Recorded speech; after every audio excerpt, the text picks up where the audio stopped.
In early 1945, during World War II, the British decided they wanted to take back Ramree Island from the Japanese.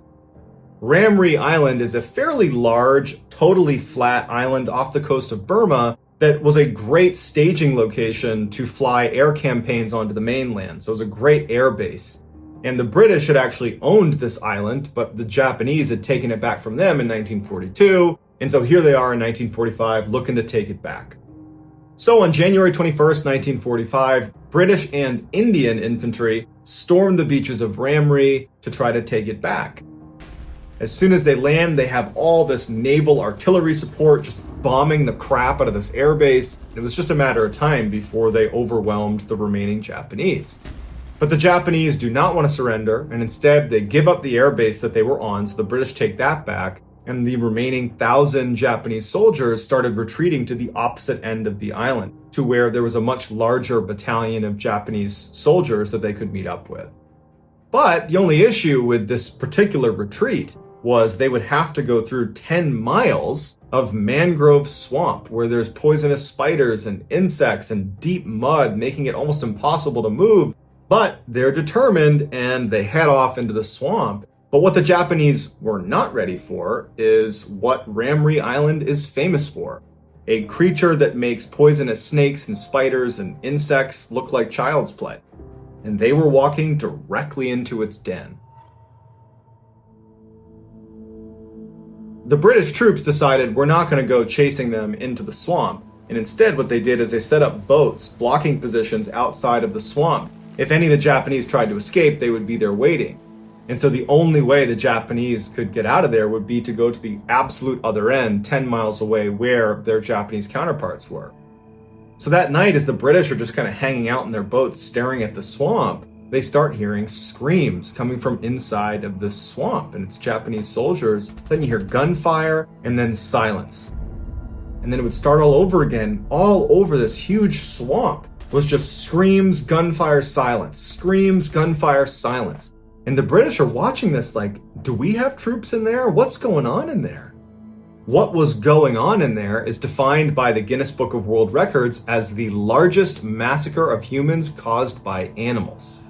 And not just any animal, saltwater crocodiles. These massive man-eating crocodiles can weigh up to 1,000 kilograms or 2,200 pounds. They can grow to be 7 meters in length or about 23 feet in length. And National Geographic has labeled these crocodiles as the most likely to eat a human of all animals. And Ramree Island has the largest population of saltwater crocodiles in the world, and they all lived inside of the swamp that the Japanese had gone into. A lot of them were bleeding from the battle they were in, and so they were literally alerting hundreds of saltwater crocodiles to their location. Saltwater crocodiles are notorious night hunters. So what probably happened is the Japanese got inside of this mangrove. The crocodiles were immediately aware of their presence, but they waited until nighttime before they started having a feeding frenzy. And over the course of the night, a number of Japanese soldiers had jumped out the sides of the swamp, exposing themselves to the British. And so about 20 of them were captured, and they said that they were completely surrounded by these crocodiles, that everywhere you looked, there were growling, huge crocodiles eating one person, and as soon as they were done, they would just charge after you and eat you. And at the end of their retreat, when the Japanese did get to the other side of the swamp, only 500 of the 1,000 made it out the other side.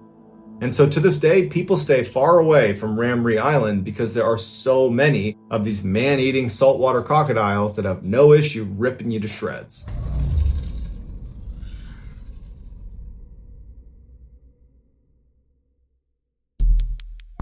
Our next story is called Set Z.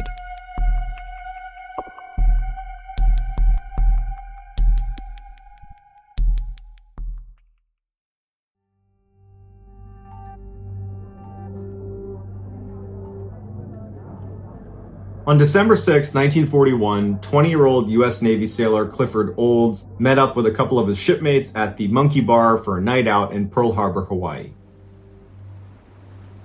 The next morning, just before 8 a.m., Cliff was back on board his ship, the USS West Virginia. He was starting his workday when the Japanese launched the surprise attack on Pearl Harbor. Cliff's ship was a prime target and was quickly hit with 2 bombs, 7 torpedoes, hundreds of people are dying on board, and very quickly his ship is starting to sink. On board a Navy ship, there's all these different conditions the ship is set to depending on what you're doing, whether you're at war or you're just docked in peacetime, and all of these different conditions have very specific instructions. And one of those conditions is Condition Z.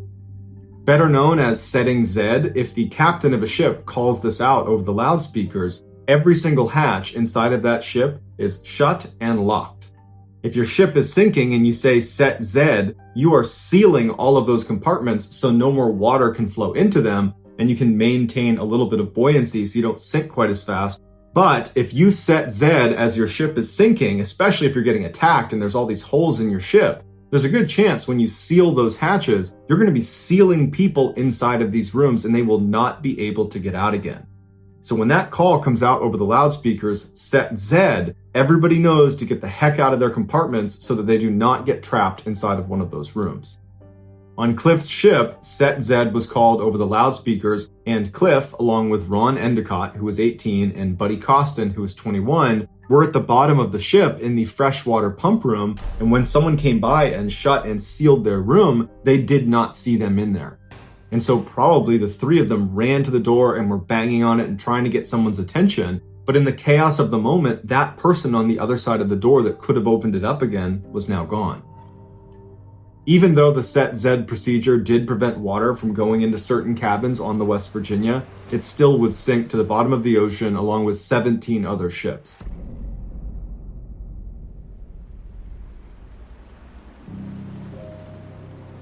The next day, there was a whole bunch of Marines that were on the dock right next to where the wreckage of the West Virginia was underneath the water.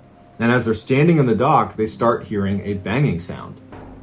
And at first they think it's probably just a salvage team or it's some strap clanging against the side of one of these ships. But they started to notice the tapping sounds started to sound like intentional rhythms that a human might make.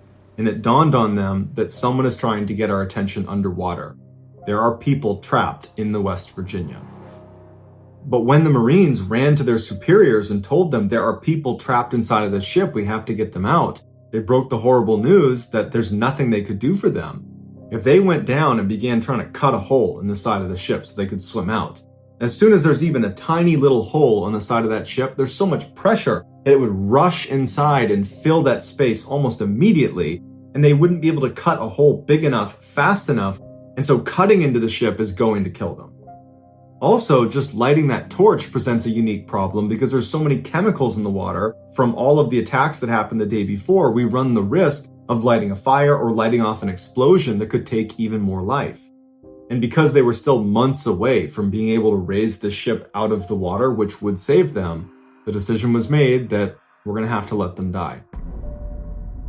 And so for the next 16 days, Marines and sailors were put on guard duty right next to the wreckage of the USS West Virginia, and they would listen to the tapping as they desperately tried to tell people, come down here, save us, we're alive, we're not going anywhere, please help us. And the Marines and sailors were so distressed about this. It was so horrible to listen to. They would cry and cover their ears because they wanted to save them. They're so close, but they're so far away. Finally, on Christmas Eve, the banging stopped. 6 months later, they were finally able to raise the West Virginia out of the water. And as crews were going through all the different compartments and removing bodies, they got to the freshwater pump room where Cliff, Ron, and Buddy had been.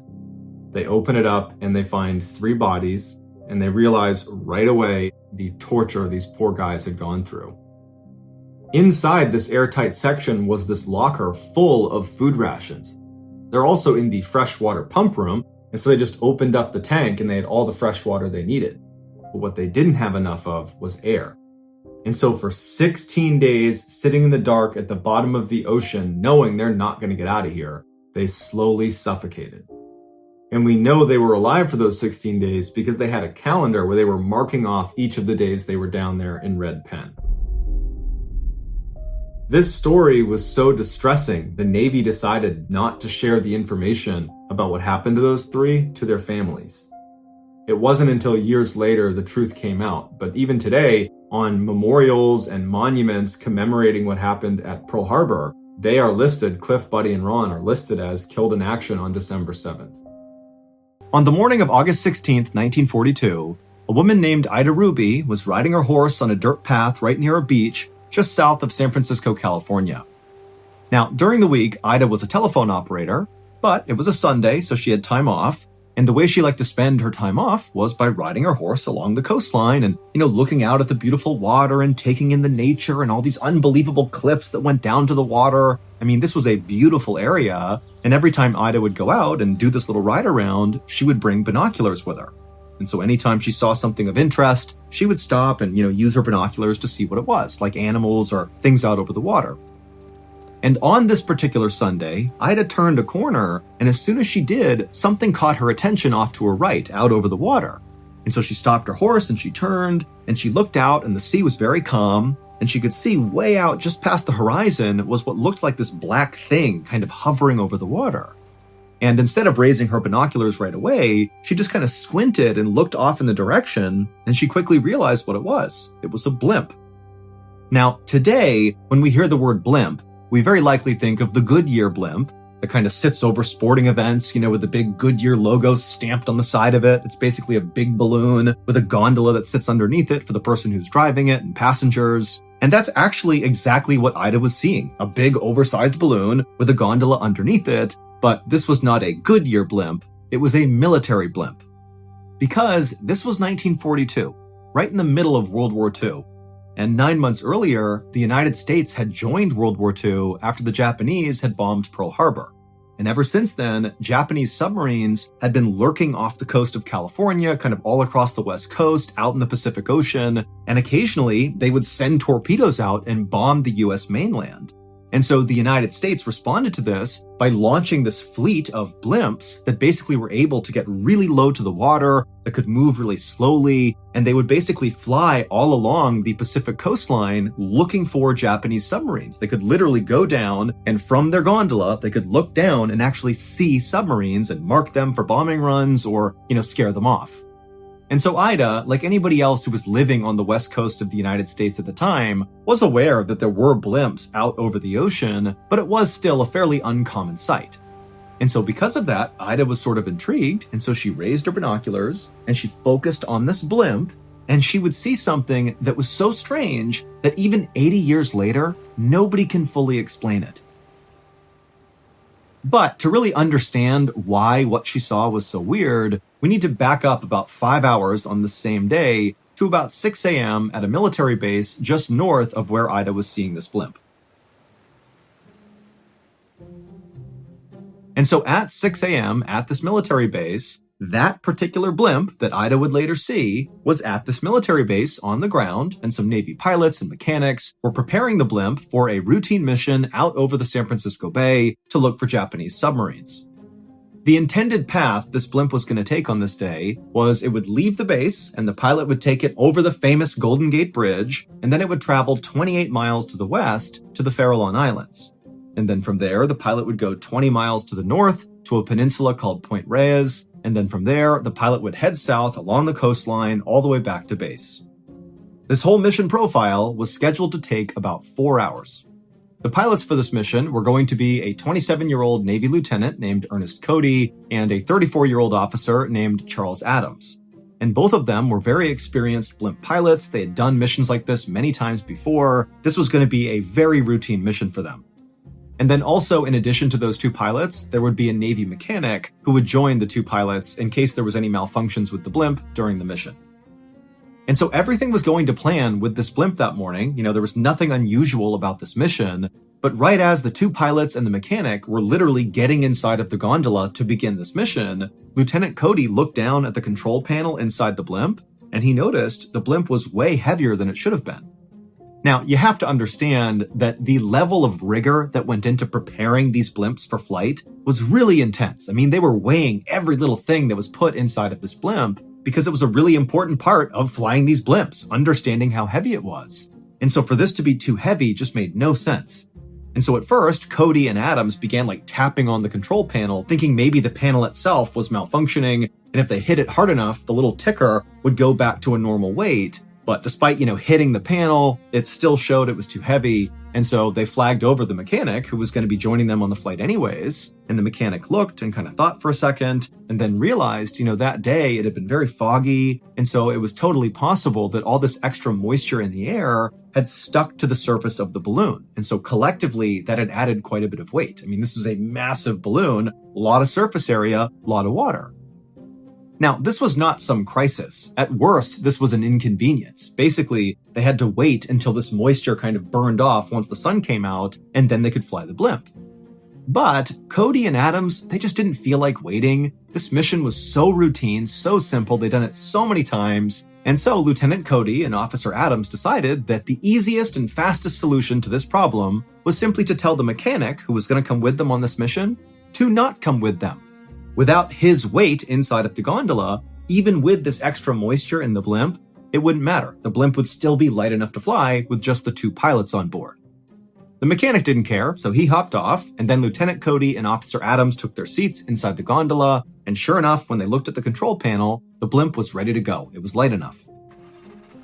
And so Lieutenant Cody fired up the blimp's engines, and just after 6 a.m. that morning, Lieutenant Cody and Officer Adams lifted off the ground and began their routine mission.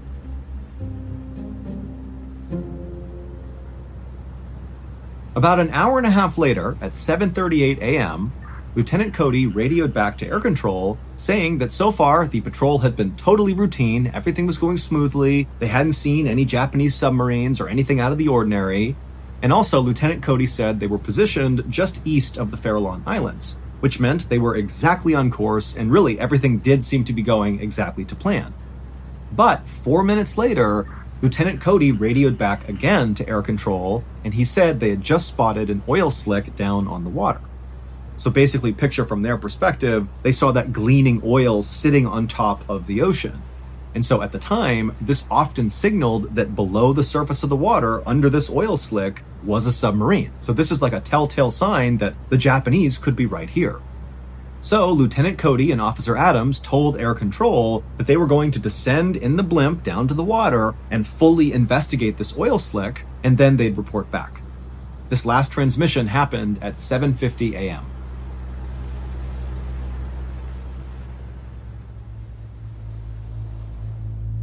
A few minutes later, a fishing boat named the Daisy Gray was gliding slowly through the water just east of the Farallon Islands, when all of a sudden the captain, who's looking straight ahead, he turned the boat and he happened to see straight ahead of him this massive blimp, the same blimp Lieutenant Cody and Officer Adams were in, descending very quickly through the clouds down towards the water. And remember, this was a pretty cloudy day, and so really this blimp kind of came out of nowhere, and this fishing boat captain was very aware that anytime blimps were out over the water, that was because they were looking for enemy submarines. And this captain realized he was heading right now straight in the direction of wherever this blimp was descending towards. And so the captain looked out ahead, and he saw that big oil slick on top of the water, maybe 100 yards away from him, and so he put it together that, oh my gosh, this blimp is going to that slick. That means there's an enemy submarine basically right there. And so in a panic, the fishing boat captain called to his crew to pull in the fishing nets, and he turned the wheel as fast as he could, and he hit the accelerator, doing everything he could to get away from this blimp. Because he knew that typically what happened when a blimp came down and actually found a submarine is they sometimes dropped bombs on the submarine. I mean, this is warfare. And so the fishing boat captain is getting away as fast as he can, and as soon as he's turned around, he looked back, and he saw the blimp was now about 30 feet over the water, and someone inside the gondola was now leaning out over the side, and they dropped two things directly into the water, into that oil slick. And then seconds later, these huge plumes of smoke were coming out of the water. The person had just dropped some flares, basically marking where this submarine was. And so now the captain knew, okay, it's a submarine, and the next thing is very likely going to be a bomb, like a depth charge is going to be dropped right there. And so again, the captain's just speeding his way as fast as he can, hoping that if they do drop a bomb, it doesn't affect him and his crew. And so after making it another couple 100 feet away from this blimp, the captain again turned around, expecting to see this blimp still hovering where it was, because again, they had just dropped flares. They're preparing to do something major right there. But now when the captain turned around, he saw the blimp was no longer hanging out over the water, The blimp was now rocketing back up into the clouds like as fast as it possibly could, and before long, the blimp was gone. It disappeared into the clouds. And there had been no bomb dropped. I mean, nothing really happened beyond marking the water, so it was like, what's going on with this blimp? Meanwhile, back at air control, the last thing they heard from Lieutenant Cody was, hey, we see this oil slick down below, we're going to investigate, and we'll radio back when we're done. And so Lieutenant Cody and Officer Adams, they had clearly descended down to the water because that fishing boat saw it happen, but then after they rocketed back up to the clouds for some reason, they never radioed back to air control. And so air control is waiting and waiting, they're not hearing back from Lieutenant Cody or Officer Adams, and finally, they began hailing the two pilots to say, hey, what's going on? You said you were going to investigate, what'd you find? What happened? But they could not get in touch with Lieutenant Cody or Officer Adams. And so eventually, after enough time had passed and they still had not heard from these pilots, air control sent 2 seaplanes out to that area east of the Farallon Islands to find the blimp and make sure the blimp was okay. But when the seaplanes got out there, they couldn't find the blimp anywhere. I mean, they flew all over the place doing wider and wider circuits. There was no sign of the blimp. And when they looked down at the water in the same area where Lieutenant Cody had called out that slick and where that fishing boat had also seen the slick, well, the slick was gone or the seaplanes just couldn't see the oil slick. But the seaplanes stayed on station in that area near the Farallon Islands for another 2 hours, just flying all over the place, kind of hoping to eventually see this blimp. And eventually they would. At about 10:30 a.m. that morning, one of the seaplanes spotted the blimp way, way high in the sky, like way higher than any blimp would ever go. It is dangerously high, and it was way off course. But when these 2 seaplane pilots began flying towards the blimp to get eyes on the pilots inside of this blimp, Lieutenant Cody and Officer Adams, well, when they got close enough, the blimp just began rapidly descending, like it was trying to avoid being seen by these seaplanes. And in fact, the blimp descended so quickly that it dropped below the cloud cover, and the seaplanes, they couldn't move that quickly. They had to do a big track to turn back around and try to go lower again. But once they got below the clouds to find this blimp, the blimp was gone. It basically had vanished.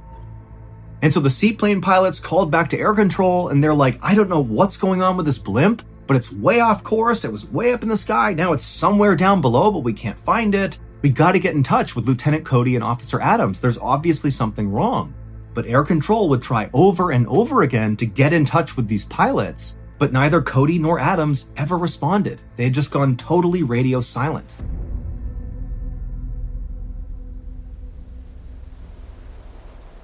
And at the same time this chaos with this blimp is happening, Ida Ruby, the woman at the beginning of the story, was riding her horse on that dirt path near the beach just south of San Francisco, and she looked out over the water and she saw that blimp. And so Ida Ruby, she stops, she raises her binoculars, and she looks at this blimp. And after she focuses her binoculars, she realizes there's obviously something wrong with this blimp. The actual balloon portion of the blimp, which said Navy on it, had collapsed so much in the middle that you couldn't even read the word Navy. It was all crumpled together because, again, the balloon is like deflated.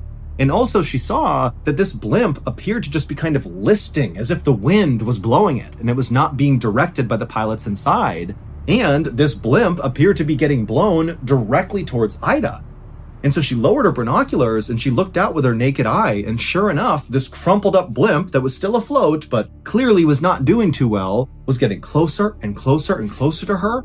And as it was getting lower and lower to the ground, and she's starting to worry it's going to smash into her. But right as this blimp was about to pass basically right over her head, she raised her binoculars one more time and she got a clear look inside of the gondola where Lieutenant Cody and Officer Adams would have been.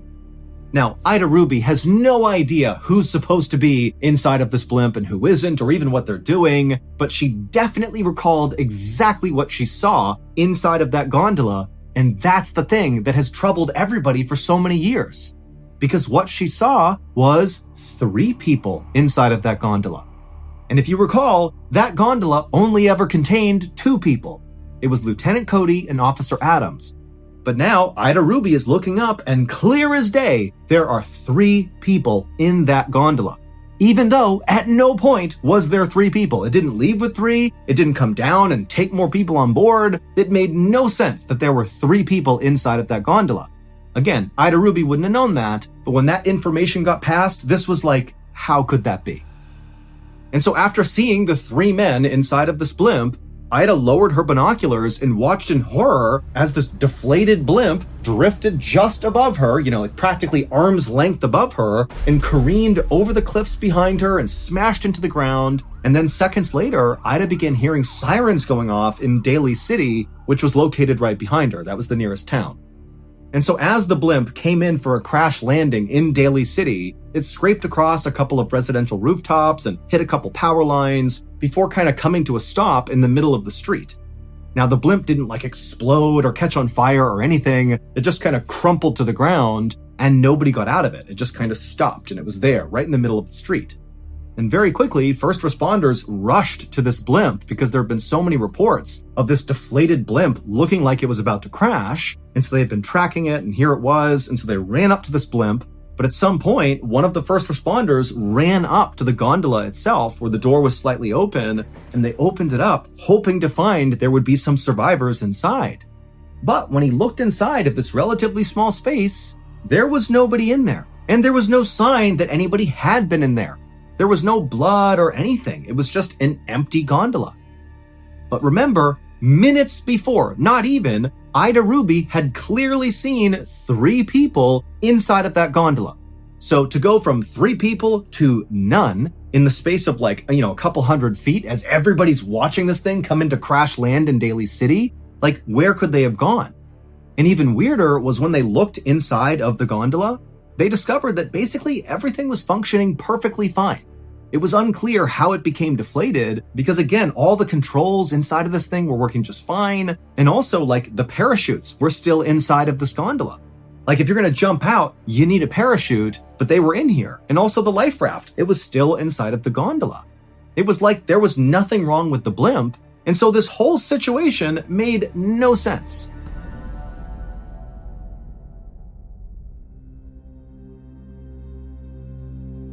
The Navy would launch an exhaustive investigation into what happened with this blimp. And the only explanation the Navy came up with was, well, it looks like Officer Adams and Lieutenant Cody just fell out of the blimp at the exact same time and they disappeared into the ocean. However, both pilots were wearing life preservers and would not have taken those off. That was absolutely 101 for being a pilot of one of these blimps. And so they would have had these life preservers on, and even if they had fallen out and perished, they would have floated to the surface, or if they landed on land, they would have likely been found. I mean, the entire route they had been on was heavily scrutinized and searched, but the bodies were never found. And then also, the Navy could not explain how Ida Ruby clearly saw 3 people absolutely 100 feet away from her inside of that gondola. She had no reason to lie about that. She was just saying, yeah, I looked up, saw 3 people, saw it crash into Daly City. She didn't know there was supposed to be 2 people. She was just calling what she saw, but the Navy had no explanation. And so in the years that have followed this empty blimp crash in Daly City, it's been dubbed the ghost blimp story, and loads of theories circulate about what could have happened here. Some people say that, the reason there was all that extra weight at the beginning of the mission profile at 6 a.m. was not because of moisture on the balloon, but because there had to have been maybe a stowaway somewhere in the blimp. And then after takeoff, they jumped down into the gondola and maybe they were responsible for whatever happened to the pilots and why the blimp crashed. But it doesn't explain what happened to those 3 people. What happened to the stowaway? What happened to Lieutenant Cody and Officer Adams' body? We don't know. Other theories include that maybe Lieutenant Cody and Officer Adams were somehow captured by the Japanese. And some other people say, maybe Cody and Adams were abducted by aliens. But as far-fetched as these theories might seem, the truth is, we really have no idea what happened on that ghost blimp. Today's story is called The Carancas Curse. It was a chilly morning on September 15th, 2007. A sheep farmer named Gregorio Yaruri sat on his porch, sipping a mug of coffee and looking at the distant mountain peaks that surrounded his hometown of Carancas, a small village in southern Peru. It was silent except for the sheep bleating in the pasture. Then Gregorio heard a low sound, like a hum. At first, the noise was faint, and it sounded like it was coming from miles away. Then the hum grew louder, and the coffee in his mug started to vibrate. A moment later, pebbles on the ground surrounding his porch began to shake as the hum turned into a roar. Alarmed, Gregorio set down his mug and leaped down into the yard. He looked around, trying to figure out if the noise was human-made or maybe an earthquake. He covered his ears as the hum roared to a deafening scream. Then he spotted something small and orange streaking through the sky. An instant later, a sonic boom whipped across the valley, shattering a window in Gregorio's house. He was thrown onto his back and he rolled a few times before steadying himself in the dirt. Noises began to erupt all across the plain. Gregorio could hear dogs howling and shouts coming from some of the neighboring farms. Gregorio was bracing himself for something else to happen, but the sky above him was bright blue again. So he stood up, feeling totally shell-shocked, as he brushed the dust from his pants. He scanned the horizon for some clue as to what had caused this explosion. In the distance, he could see a plume of thick black smoke rising 100 feet into the air. At first, Gregorio was filled with dread. Then, a sense of determination swelled up inside of him. He needed to know what had just fallen from the sky. He ran for the bicycle he kept leaning up against the side of his house. He brushed the glass shards from his broken window off the seat, and then he hopped on and he set his feet on the pedals and took off towards the tower of smoke.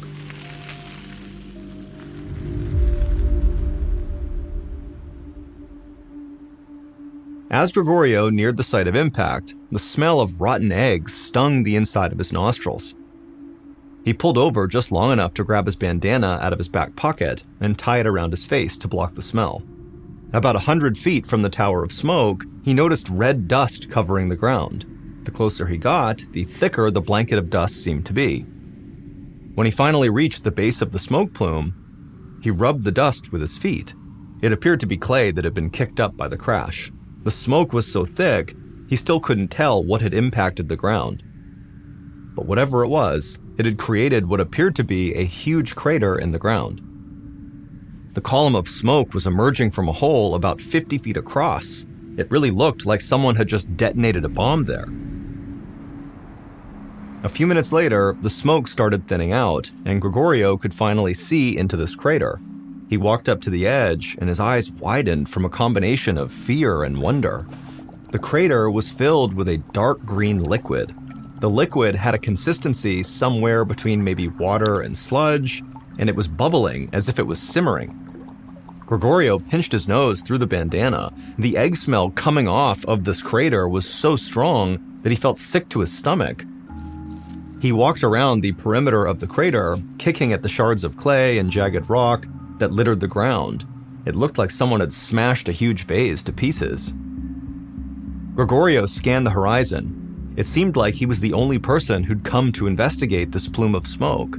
He figured the neighboring farmers must be worried that whatever crashed into the ground was a bad omen. A lot of his neighbors still believed in ancient spirits. But after a while, it struck Gregorio as kind of odd that not even an emergency vehicle had come out to survey the scene. Something had just shot out of the sky and smashed into the earth. It felt like that was the kind of thing police would want to know about. But Gregorio knew help would not be coming from his village.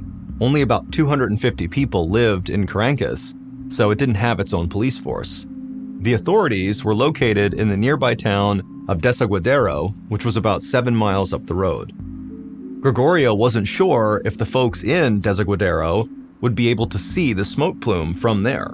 If they couldn't, he worried that the authorities might not even know this happened. Gregorio jumped back on his bicycle and pedaled to the house of a neighbor who owned a motorcycle that Gregorio knew he'd be able to borrow. It was going to be up to him to raise the alarm, and he had to get out there fast.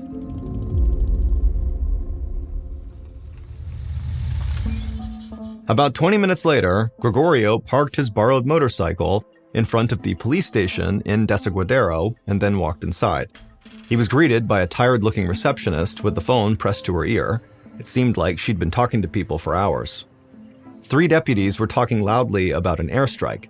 It took a minute for Gregorio to realize what was going on. The police did know about this explosion. One of them had seen the orange streak in the sky. but they thought that Karankis had actually been struck by a missile. Gregorio waved down one of the officers and explained he had seen a crater filled with this green ooze that smelled terrible. The officer disappeared into a back room for a moment, and then he returned with the chief of police. They asked if Gregorio could lead them to the crash site. Gregorio agreed. Soon, he was back on his neighbor's motorcycle, leading police cars along the 7-mile road back to the Karankis countryside. As the crash site came into view, Gregorio could see people moving around the rim of the crater. As he drew even closer, he realized that dozens of villagers from Karankis had come to see what had caused the smoke. He guessed that when the black plume of smoke had dissipated, the neighbors figured it was now safe to come take a look. Gregorio pulled over his motorcycle about 20 yards from the crater and dismounted. The police cars fanned out around him. As policemen approached the perimeter of the crater, Gregorio noticed his neighbors picking up rock fragments as souvenirs and pointing at the green liquid at the bottom of the massive hole. Gregorio overheard a nearby couple speculate that maybe this was the result of a missile strike from Peru's neighbor and rival, Chile. One teenage boy was talking excitedly, telling his friends they were probably just attacked by a UFO. An old woman, who Gregorio assumed was the boy's grandmother, told him to be quiet. This was clearly a sign of bad things to come, a curse sent by the spirits. She sounded terrified. Gregorio did not find any of these theories very convincing. However, he wasn't ready to offer any of his own.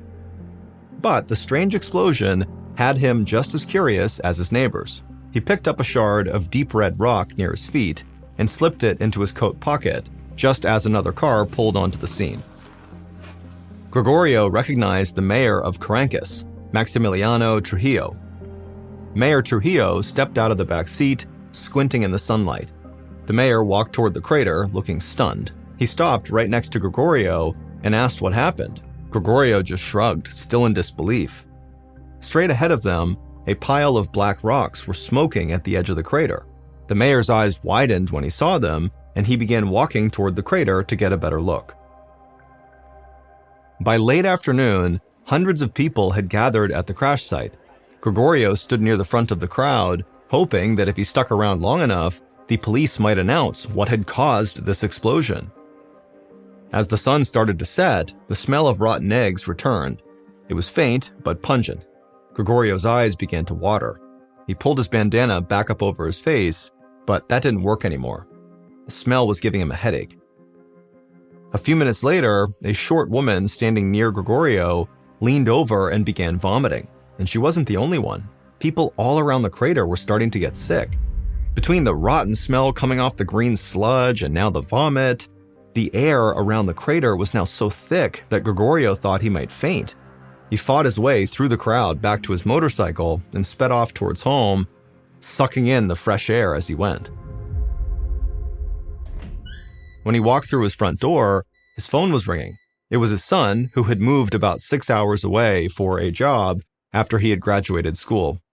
As Gregorio told him about the afternoon's excitement, he took the rock out of his pocket and he laid it on the kitchen table.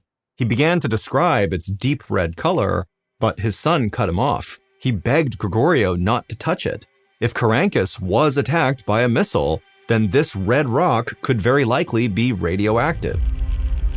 Gregorio remembered the people getting sick at the crater. He felt a surge of anxiety, and he covered the rock with a dish towel. If his son was right, half the town was now vulnerable, and Gregorio spent more time at the crater than anyone else. Panicked, he hung up on his son and ran outside to hose himself off. He didn't know how much it would help, but he had to do something. He spent the rest of the evening feeling totally anxious, until finally he managed to fall asleep.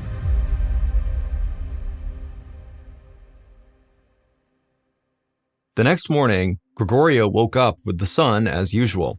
He still felt a bit queasy, but no worse than the night before. He breathed a big sigh of relief, because he figured that radiation poisoning would have made him feel a lot sicker by now, and so probably he was in the clear. As the sunrise turned the sky a vivid pink, Gregorio walked out of his house towards the sheep pen. He grabbed tufts of hay and dried grass and scattered them on the ground, and the sheep came running over to graze. Gregorio watched until one of the sheep picked its head up and ambled away. Then he noticed something unusual. There were dark splotches on the hay right where the sheep's head had been. It took Gregorio a moment to realize what he was looking at. He walked over and grabbed the sheep that had ambled off, and he lifted its head up, and blood was trickling out of its nose. Then he looked at the ground. Another splotch of blood stained the hay beneath his feet. As he walked the length of the pen, he found drops of blood spattered all over the ground. Gregorio rushed inside and called his vet, expecting to leave a voicemail since it was still early, but to his surprise, the vet actually picked up. He sounded wide awake, like he'd already been up for hours. He said that he'd been getting calls all morning. Livestock across Caracas were getting sick. The vet promised to make Gregorio's farm his next stop. Gregorio thanked him and hung up. He had no idea what kind of sickness had emerged from that crater, but it seemed like it could be deadly. A few days after the crash, Mayor Trujillo walked between rooms at a health clinic. Every exam table had been turned into a makeshift hospital bed. More than 200 people who visited the crash site had flooded the hospital in Desaguadero.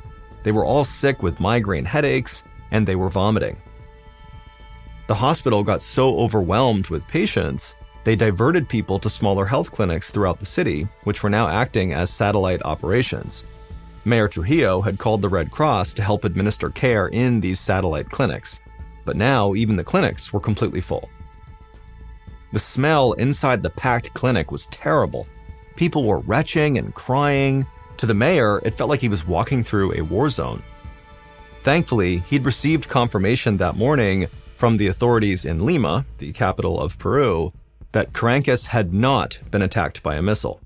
In fact, scientists said that the crater had been caused by a meteorite.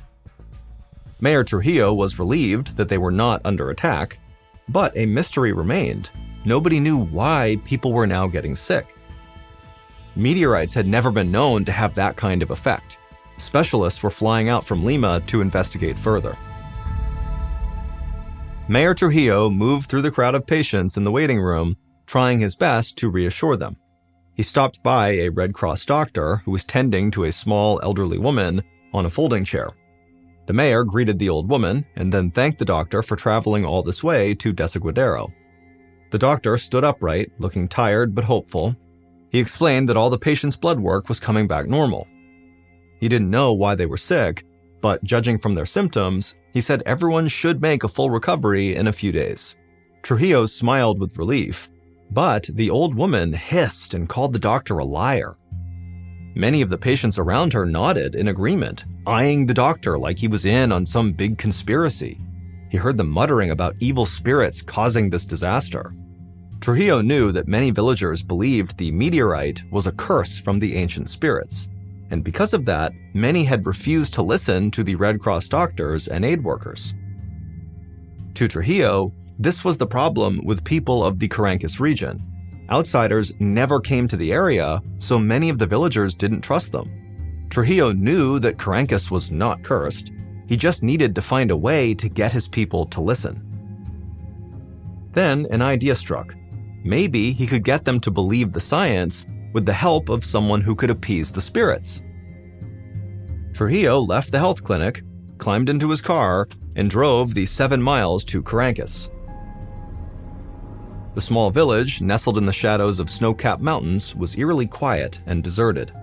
As the mayor slowly drove through the narrow and winding streets, he could see people peering out their windows. Normally, they'd come outside to wave hello, but now it seemed like they were terrified of leaving their homes. A few minutes later, Trujillo pulled up to a small adobe house with a thatched roof. It belonged to the local shaman, a man the mayor had long respected for his wisdom.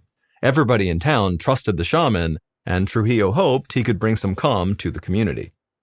Trujillo stepped out of his car, and he was pleased to see that the shaman came out of his house to greet him. Trujillo explained the situation to the shaman, and the shaman nodded thoughtfully, and he agreed that the meteorite was not a curse, although it had disrupted balance in the land. And so he said he was happy to do his part to restore the natural order of things. Trujillo smiled and shook the shaman's hand. He promised he'd be in touch soon, and then Mayor Trujillo headed back to his car. With the shaman's help, he was sure he could get the townspeople to listen to him and restore order in the town. Meanwhile, thousands of miles away in Montreal, Canada, a professor named Peter Schultz was standing in line at a coffee shop scrolling through the news app on his phone. He taught Earth, Environmental, and Planetary Sciences at Brown University in Rhode Island, but he was in Montreal for a conference on craters made by meteorites and other space objects. He was fascinated by the articles about the meteorite strike in southern Peru, and not just because he found meteorites in general interesting. This one stuck out because it made no sense. The reports said that Carancas was struck by a chondrite meteorite, the most common type of meteorite, but also the most fragile. A chondrite meteorite is a type of rock that comes from asteroids. They're made up of small grains of minerals that have not been melted or changed much since they formed billions of years ago.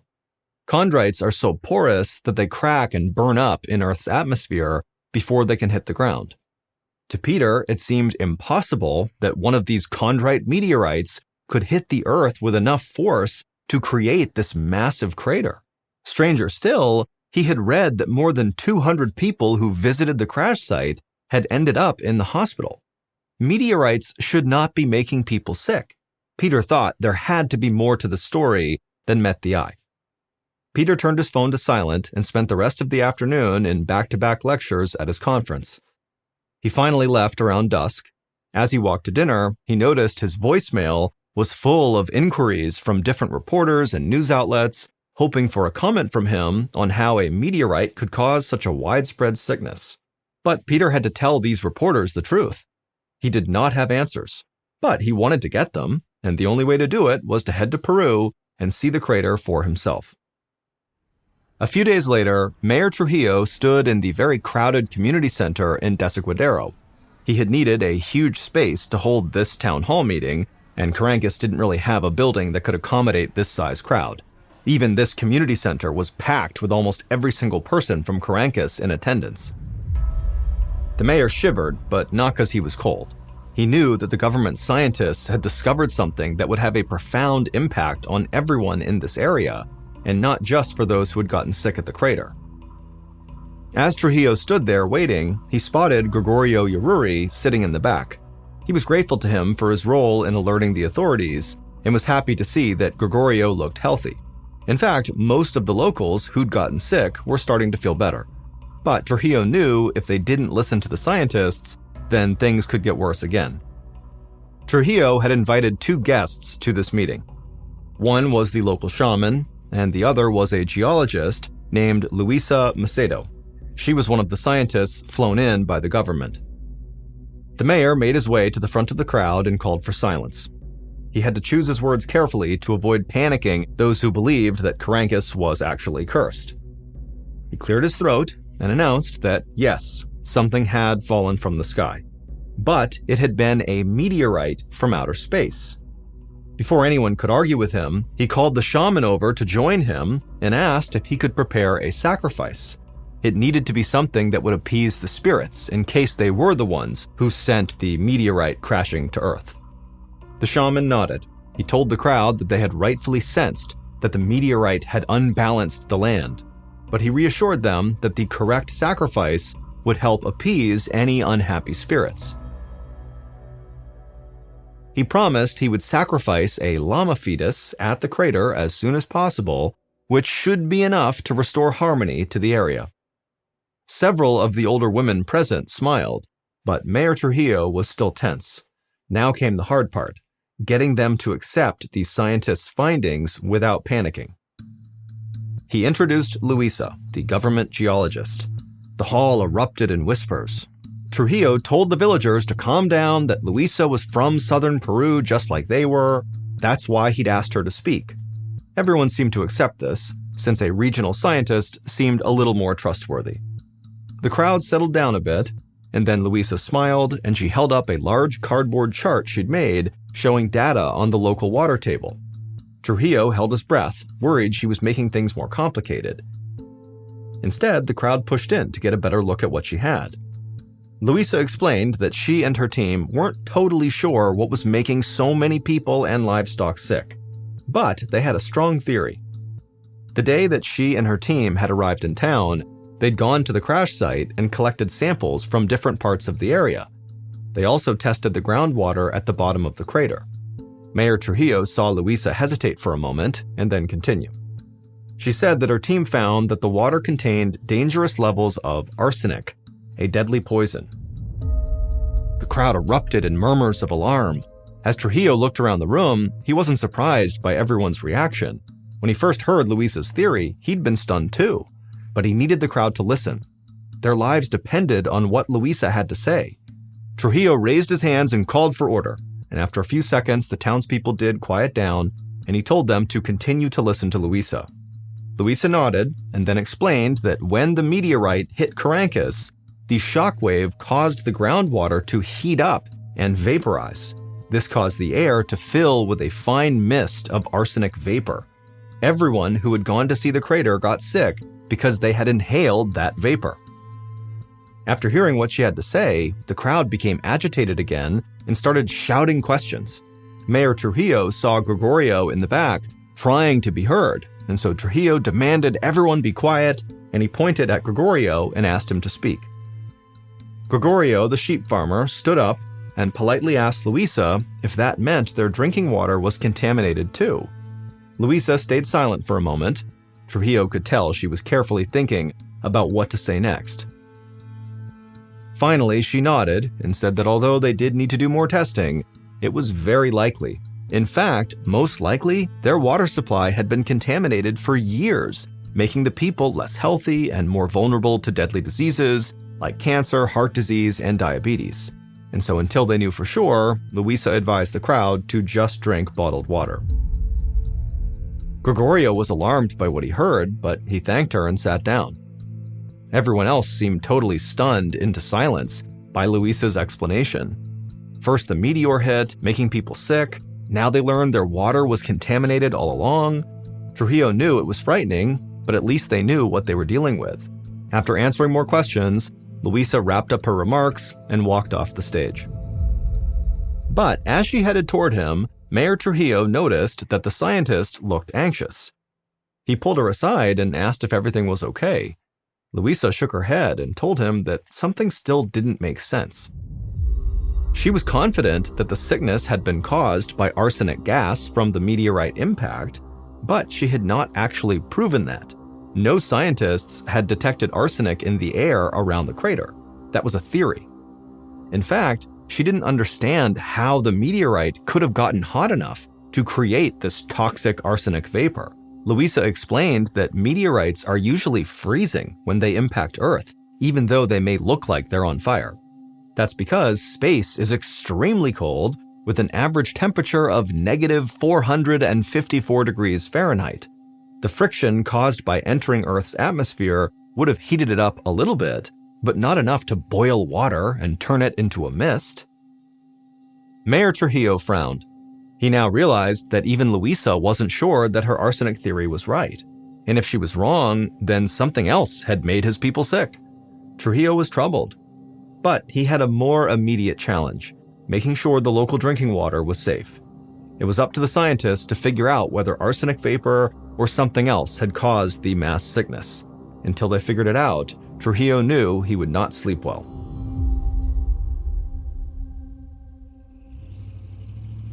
A little over 2 months later, in December of 2007, Professor Peter Schultz arrived in Caracas to investigate the crash site. On a dry and sunny day, he drove through the winding roads of the rugged countryside until he reached the crater.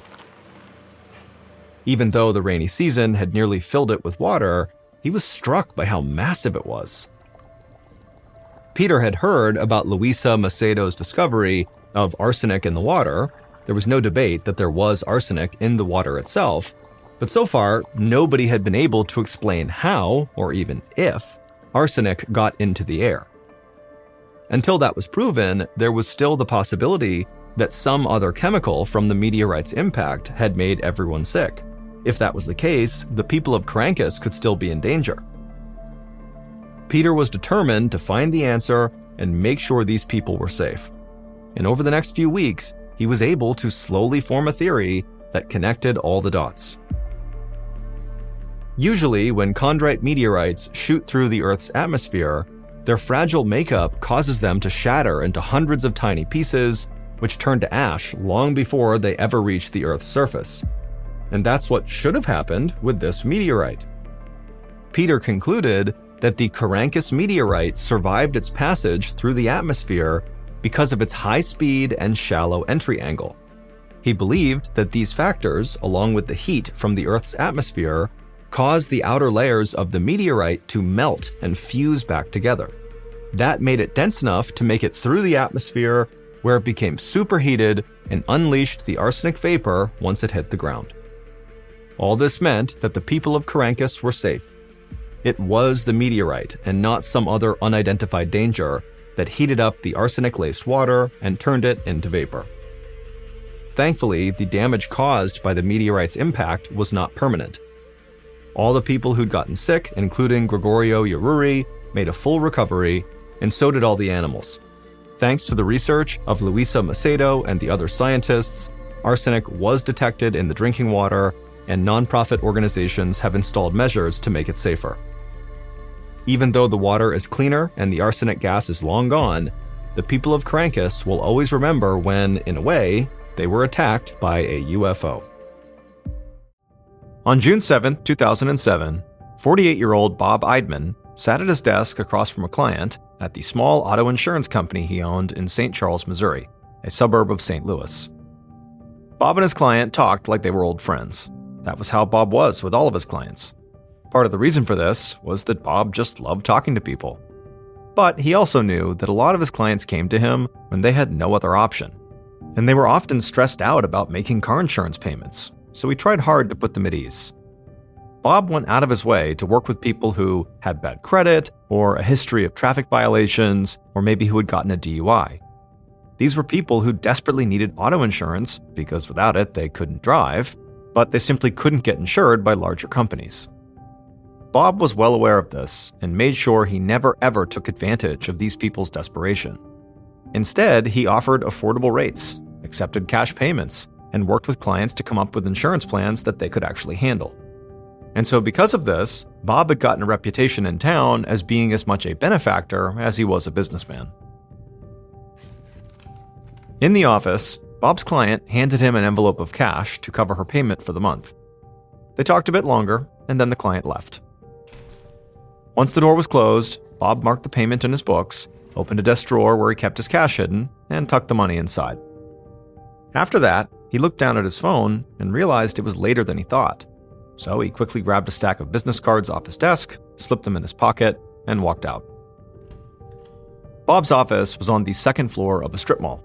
So once he was outside, he walked right down the steps to the parking lot, got in his car, and pulled out onto the street. Even though St. Charles was only about 30 minutes from the major city of St. Louis, it felt like a small town.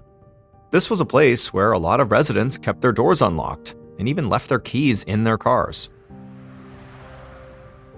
As Bob drove, he saw loads of people outside enjoying the beautiful spring weather and walking along the Missouri River that wound its way through St. Charles.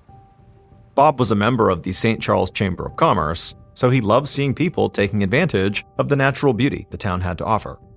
And as an active member of the community, he really believed this was the kind of place where someone could help others and still succeed in business. A few minutes later, Bob pulled into the parking lot of a car dealership in town, and when he did, he got a huge smile on his face, because he saw his wife Diane standing outside the showroom waiting for him. So Bob parked his car, hopped outside, and walked right over to his wife and gave her a kiss on the cheek.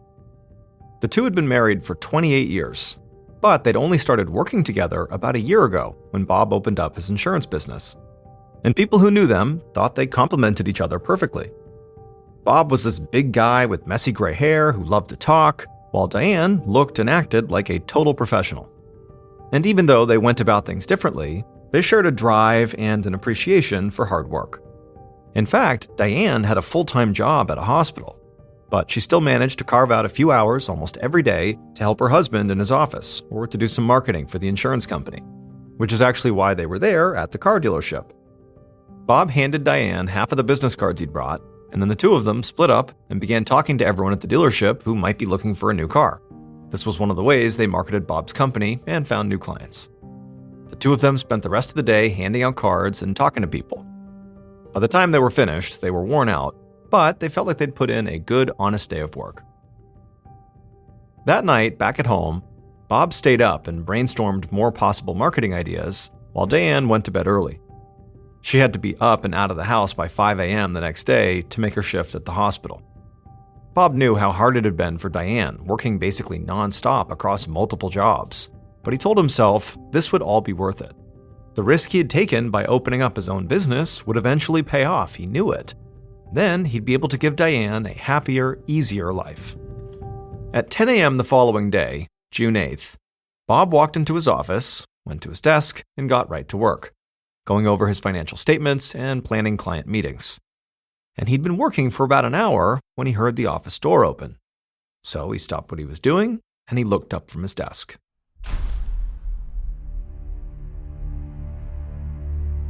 At 12:30 p.m., so 2.5 hours after Bob had gotten to the office, a postal worker was making her daily rounds through the same strip mall.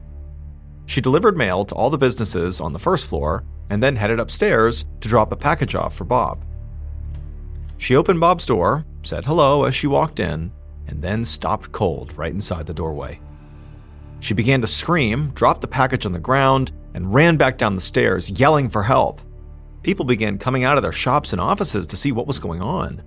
At the same time, this postal worker just happened to spot a police cruiser coming down the street towards the strip mall, so she sprinted across the parking lot and ran out into the road, shouting and waving her arms to get their attention. The police cruiser came to a screeching halt, and an officer got out and asked her what was wrong. And the postal worker, who could barely breathe, began to describe what she had just seen. A moment later, that same police officer was entering Bob's office, and just like the postal worker had done, the officer froze in the office doorway. He had been on the force for years, but what he saw in the office still hit him hard. Because on the floor right in front of him, Bob lay motionless, surrounded by a pool of blood.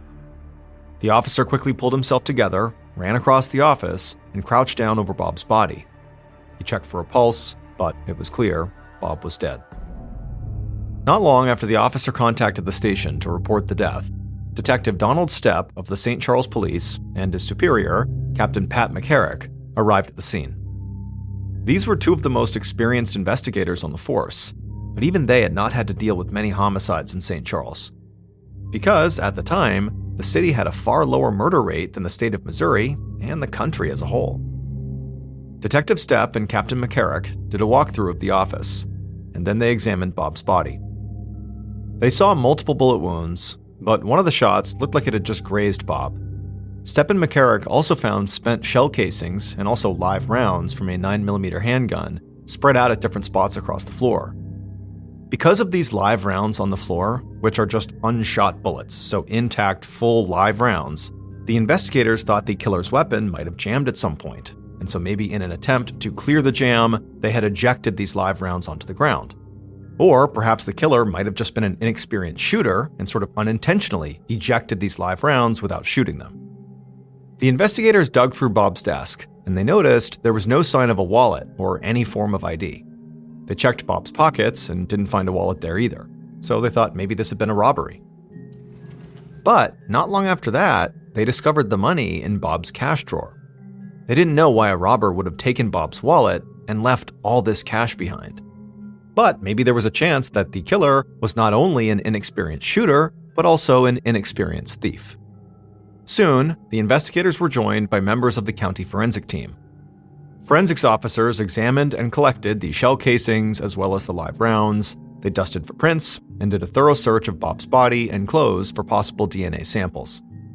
While the forensics team worked in the office, Stepp and McCarrick made their way outside and began questioning owners and employees from the other businesses in the strip mall. The woman who owned the printing shop right below Bob's office proved to be the most helpful. She told investigators she had seen Bob pull into the parking lot around 10 a.m.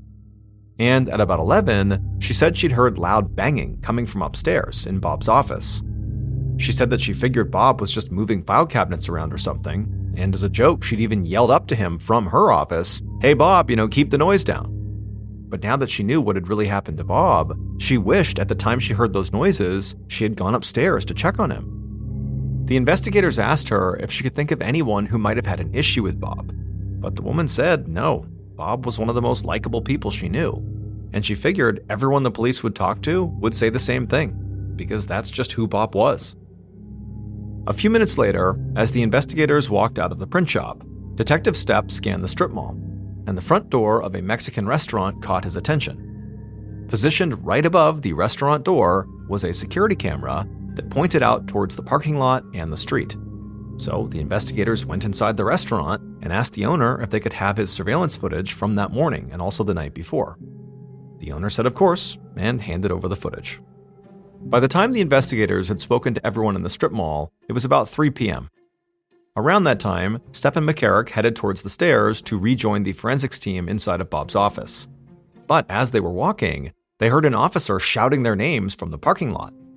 They turned around and saw the officer standing there with a woman, and as they made eye contact with this officer, he quickly came over to them. He said the woman he was with was Bob's wife, Diane. She'd been trying to get a hold of Bob, but he never answered, so she came up here to see if everything was okay.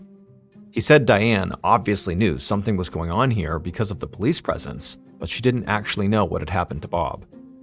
Detective Stepp took a breath, and then he and his captain went to go speak with Diane. They introduced themselves, and then Stepp broke the news that her husband had been found dead in his office, and that someone had shot him. Then Stepp and McCarrick offered their condolences. But Diane's response took them completely by surprise. Diane barely reacted at all, and she didn't even say anything. Now, the investigators knew that people handled news like this in very different ways, but neither of them had ever seen something like this. It was like Diane was completely devoid of emotion. Stepp and McCarrick shared a quick look, and it was clear they both thought this was strange. But they were experienced enough not to jump to conclusions based on a single reaction or non-reaction from somebody who just heard such terrible news. Stepp broke the silence and told Diane they'd like to ask her some questions so they could try to figure out, where to start this investigation. Diane finally spoke and said she would help if she could.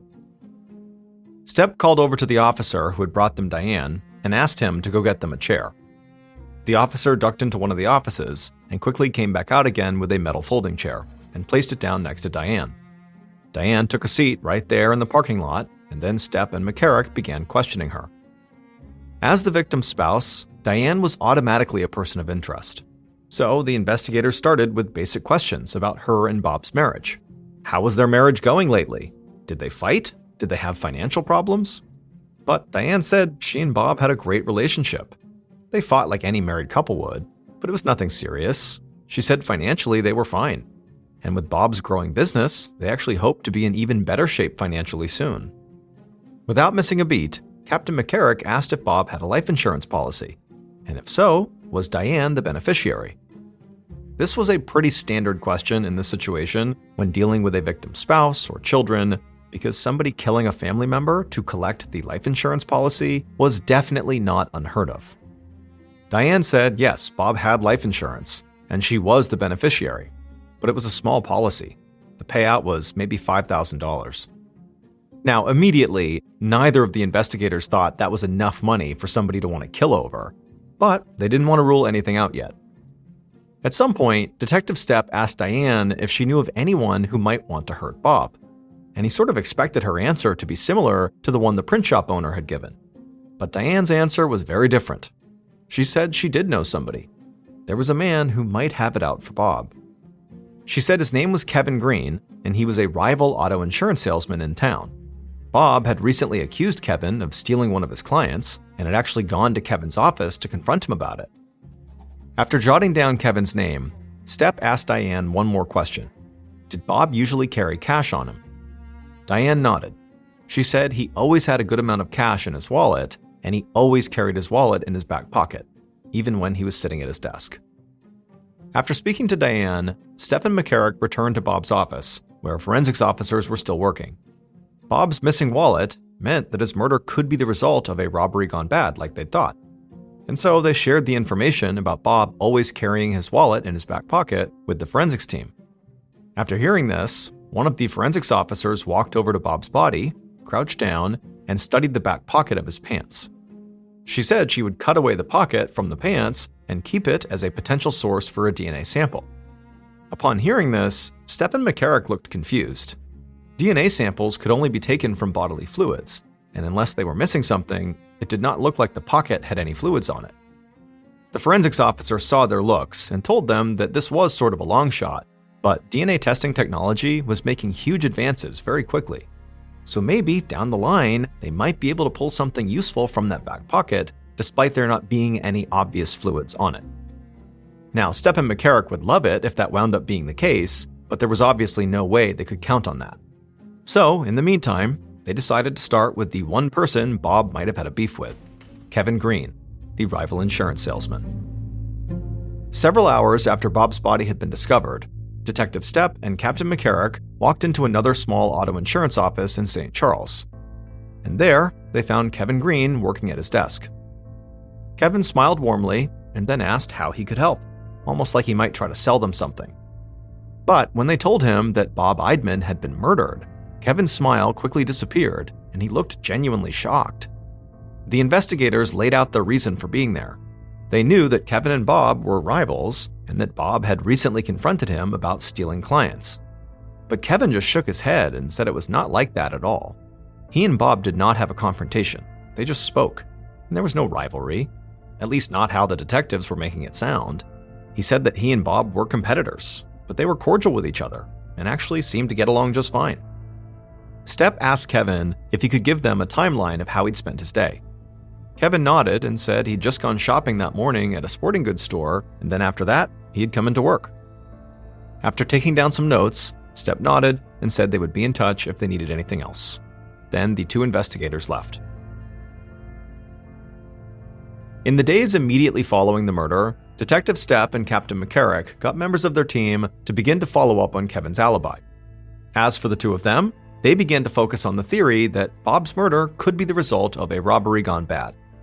If that was the case, they knew they could be looking for anyone off the streets, but they hoped that the surveillance camera footage they had gotten from the Mexican restaurant would help make the search a whole lot easier.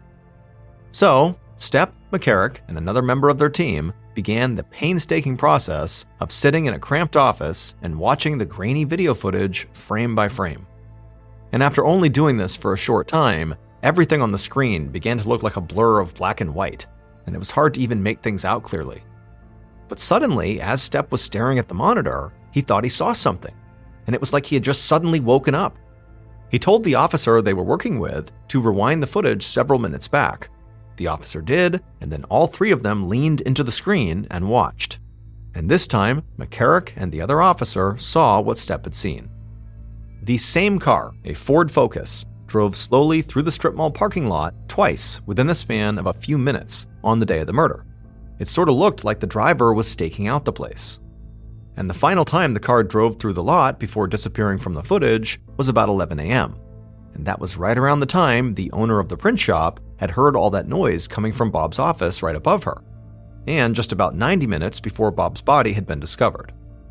Unfortunately, the car's license plates weren't visible on the footage, and so Stepp and McCarrick knew that that would make their jobs a whole lot harder.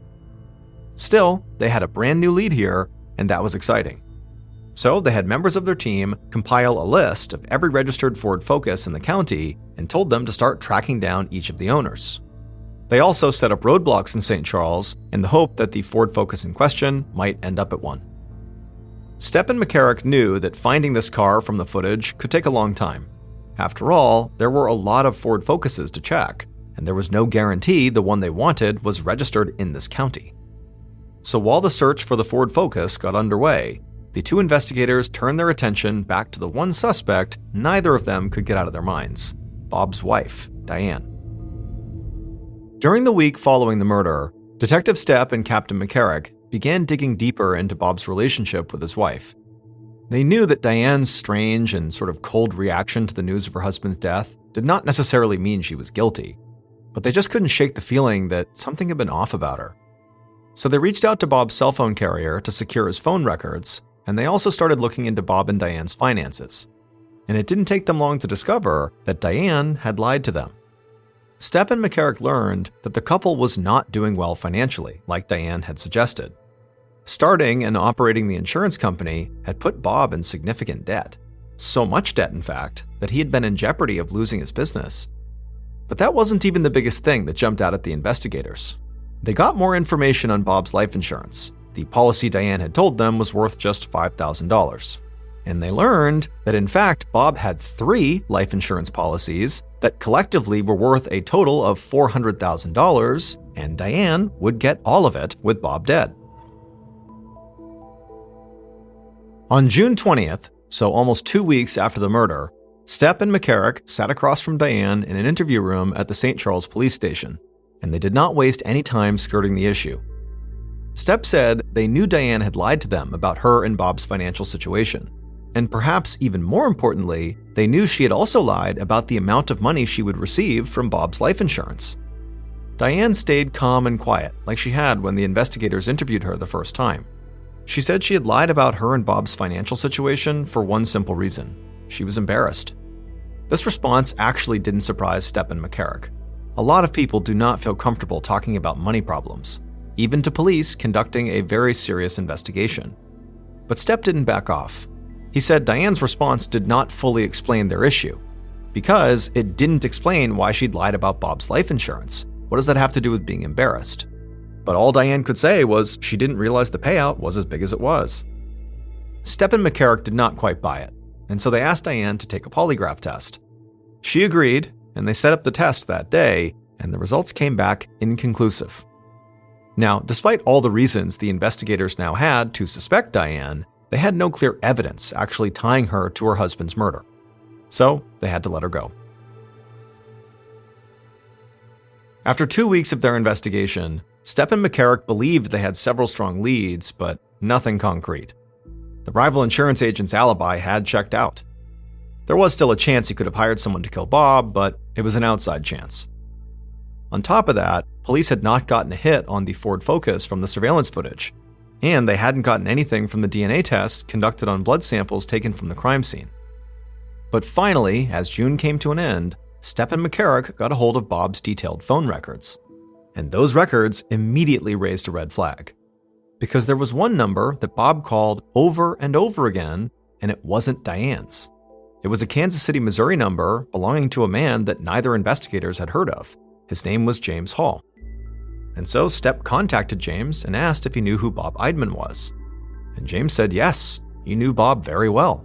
In fact, the two of them had been lovers.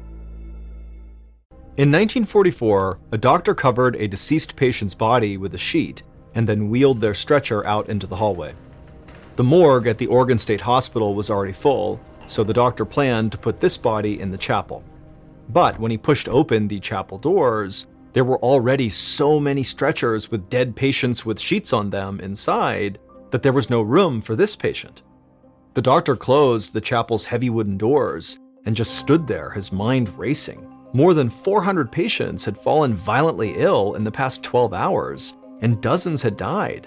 The doctor had no idea what the cause was, and if he couldn't figure it out, he knew more bodies would be joining the ones already lining the inside of the chapel.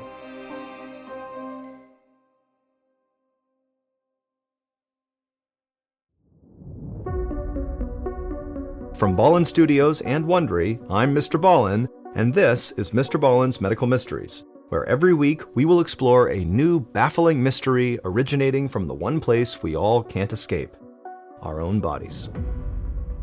If you liked today's story, please invite the follow button on an African safari, but before you go, make sure you sneak 27 raw steaks into their backpack.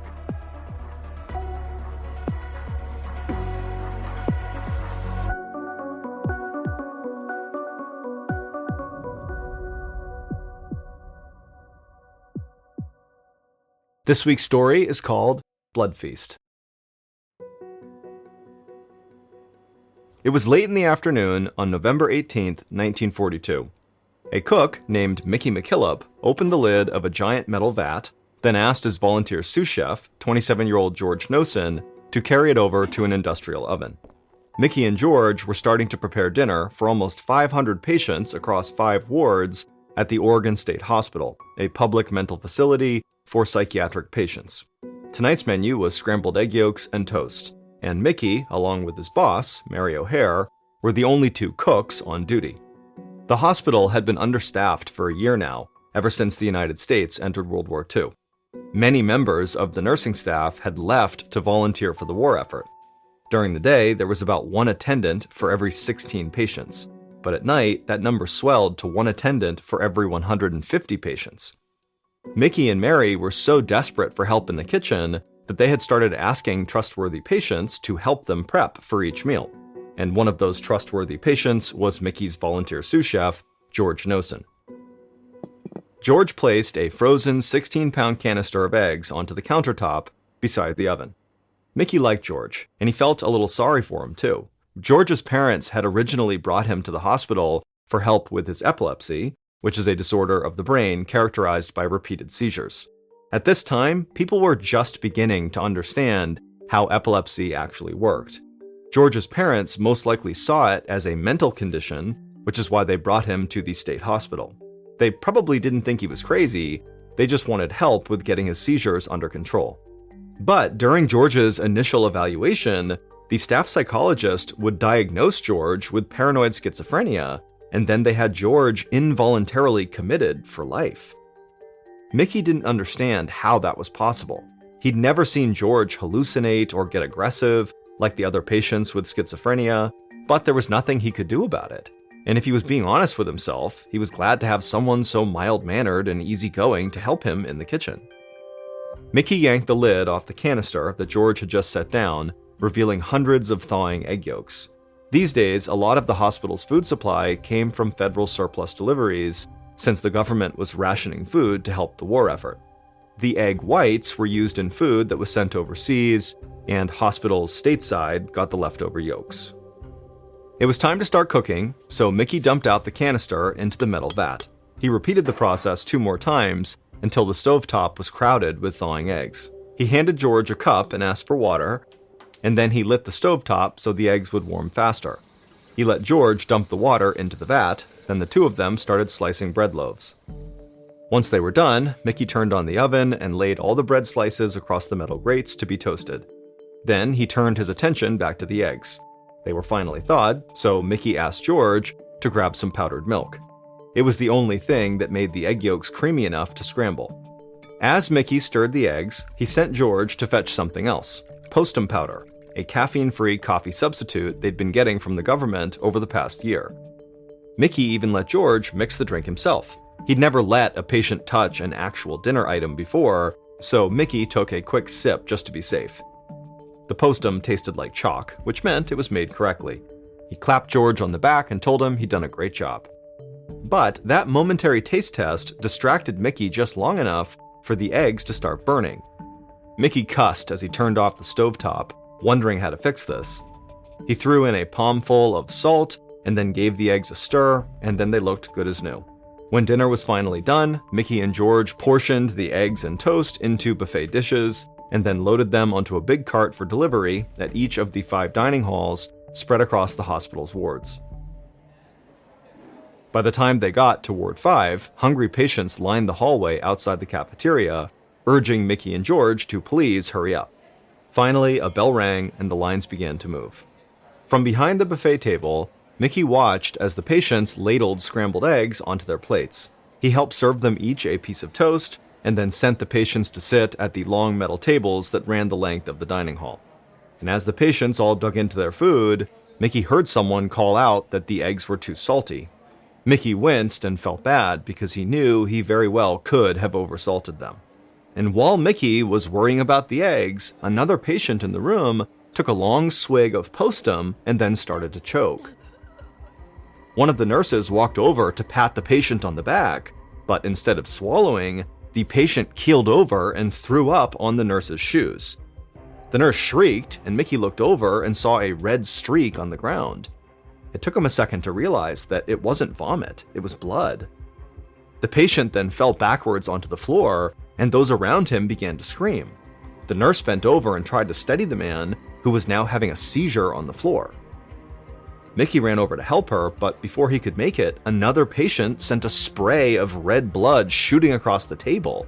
Mickey shouted for everyone to stop eating. But his warning came too late. More patients began throwing up blood. Others collapsed onto the floor, writhing in pain. Mickey didn't know what to do, so he just tried to catch patients as they fell. One nurse ran into the hallway and sounded an alarm. Mickey stooped over a patient who was clawing at his own face, saying he couldn't feel it. His lips were swollen and blue. He tried to help the man return to his seat, but the man collapsed back down to the floor and started saying that his legs were paralyzed. Mickey was totally horrified and his hands trembled with fear, and he had no idea what could cause this terrible reaction people were having. Dr. William Lidbeck had just finished dinner when his phone rang at his home on the hospital grounds. When he picked it up, all he heard on the other end was screaming and shouting. Then a panic-stricken nurse got on the line and begged him to run up to the hospital. Patients across 4 of the 5 wards were collapsing, they were vomiting blood, and now losing feeling in their faces and limbs. Dr. Lidbeck dropped his fork, ran out his front door, and tore across the lawn, heading for the side entrance of the main hospital building, 100 yards from his cottage. With every step, the screaming he could hear grew louder. It sounded like every patient inside of the building was in agony. Moments later, the doctor flung the door open and stepped into the hallway, and the scene that greeted him was horrible. The hallway was full of patients sitting on the floor with their backs up against the wall, coughing blood into their laps. One man had been strapped to a gurney in the hallway, spasming wildly, blood running down the front of his shirt. His entire mouth was swollen and drool collected at the side of his lips. A nurse ran into the hallway and beckoned Dr. Lidbeck to come quickly. He followed her through a doorway into the cafeteria, where he saw dozens of patients writhing on the floor. The nurse that Dr. Lidbeck had followed dashed ahead of him. She knelt down beside one of the patients and started spoon-feeding him baking soda. Dr. Lidbeck caught up to her and asked what was going on. She admitted that the nursing staff had no idea what had caused this outbreak, but it had started right after the patients had begun their dinner. She didn't know how to reverse it, but she was just hoping that baking soda would help alleviate their stomach pain. The entire staff was running around in complete panic, trying to manage symptoms. Dr. Lidbeck took a deep breath and tried to push down his rising fear. He'd never dealt with sudden illness on such a massive scale, but he knew that he couldn't do anything without the proper equipment. He had to get his medicine bag from his office on the second floor. He instructed the nurse to keep working, then ran out of the cafeteria and down the hallway. He turned the corner into the 3rd ward, where the scene was exactly the same.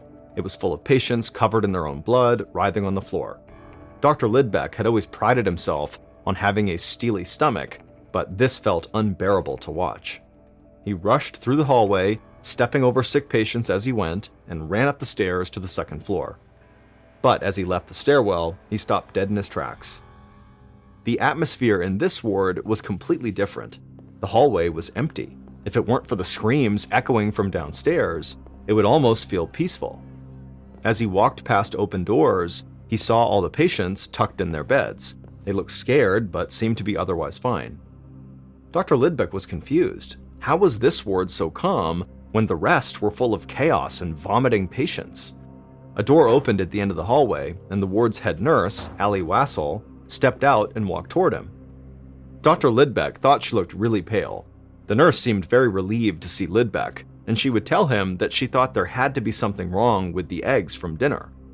She said she had taken one bite and they had tasted so spoiled that she ordered all her patients not to eat them, and so her patients were fine, but she had been throwing up ever since. A chill ran through Dr. Lidbeck. He didn't know yet what was causing his patients to vomit blood, but now he knew it very likely had to be related to the eggs. It was the only thing all the patients had eaten that night. But it couldn't just be a case of spoiled food. An egg would have to be so rotten to cause this that it never would have been served in the first place. It would have been obviously bad. Then a realization dawned on him. If the eggs themselves were fine, it meant that something else had been put in the eggs that night. He was glad that Nurse Wassel had not eaten more of them. Dr. Lidbeck told the head nurse that if she started feeling worse, to please come find him right away, and then the doctor ran back downstairs to tend to the sick patients.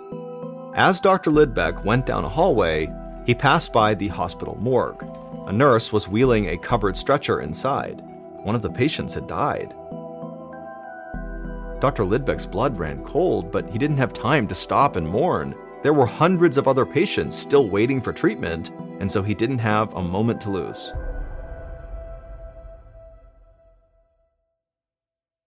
Hey, it's MrBallen. For the first time, my show, Medical Mysteries, has joined forces with Redacted for a special episode. A redacted medical mystery uncovers how routine surgery leads to classified government operations. Listen now on the Medical Mysteries or Redacted feeds, or search A Redacted Medical Mystery wherever you get your podcasts.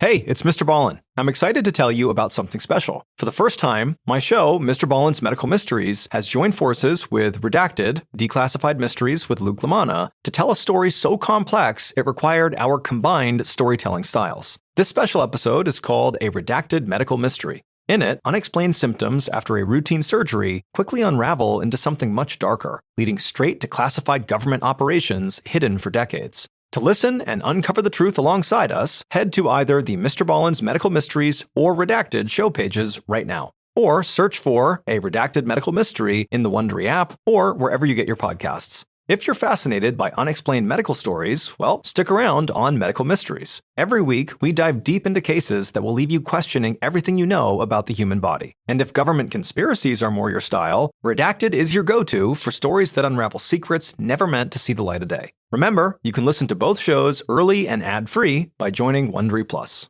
Hey listeners, MrBallen here. What if I told you that some of the strangest, darkest, and most mysterious stories happening right now are all connected to what might be the biggest crime of our generation?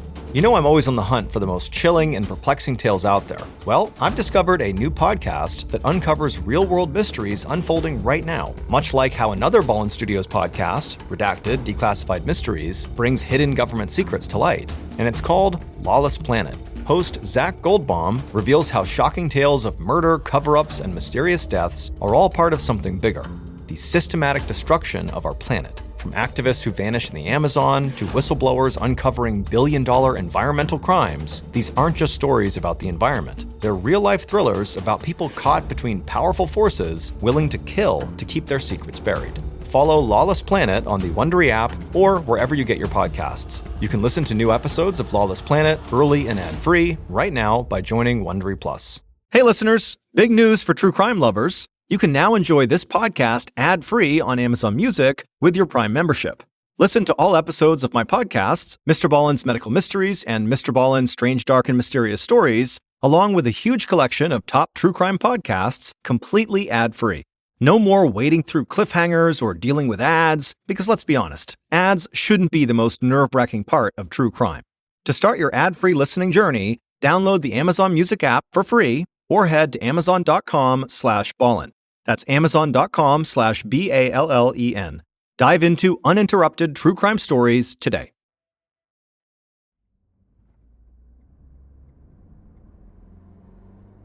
About 16 hours later, in the late morning of November 19th, Oregon Governor Charles Sprague raced along the highway in his car.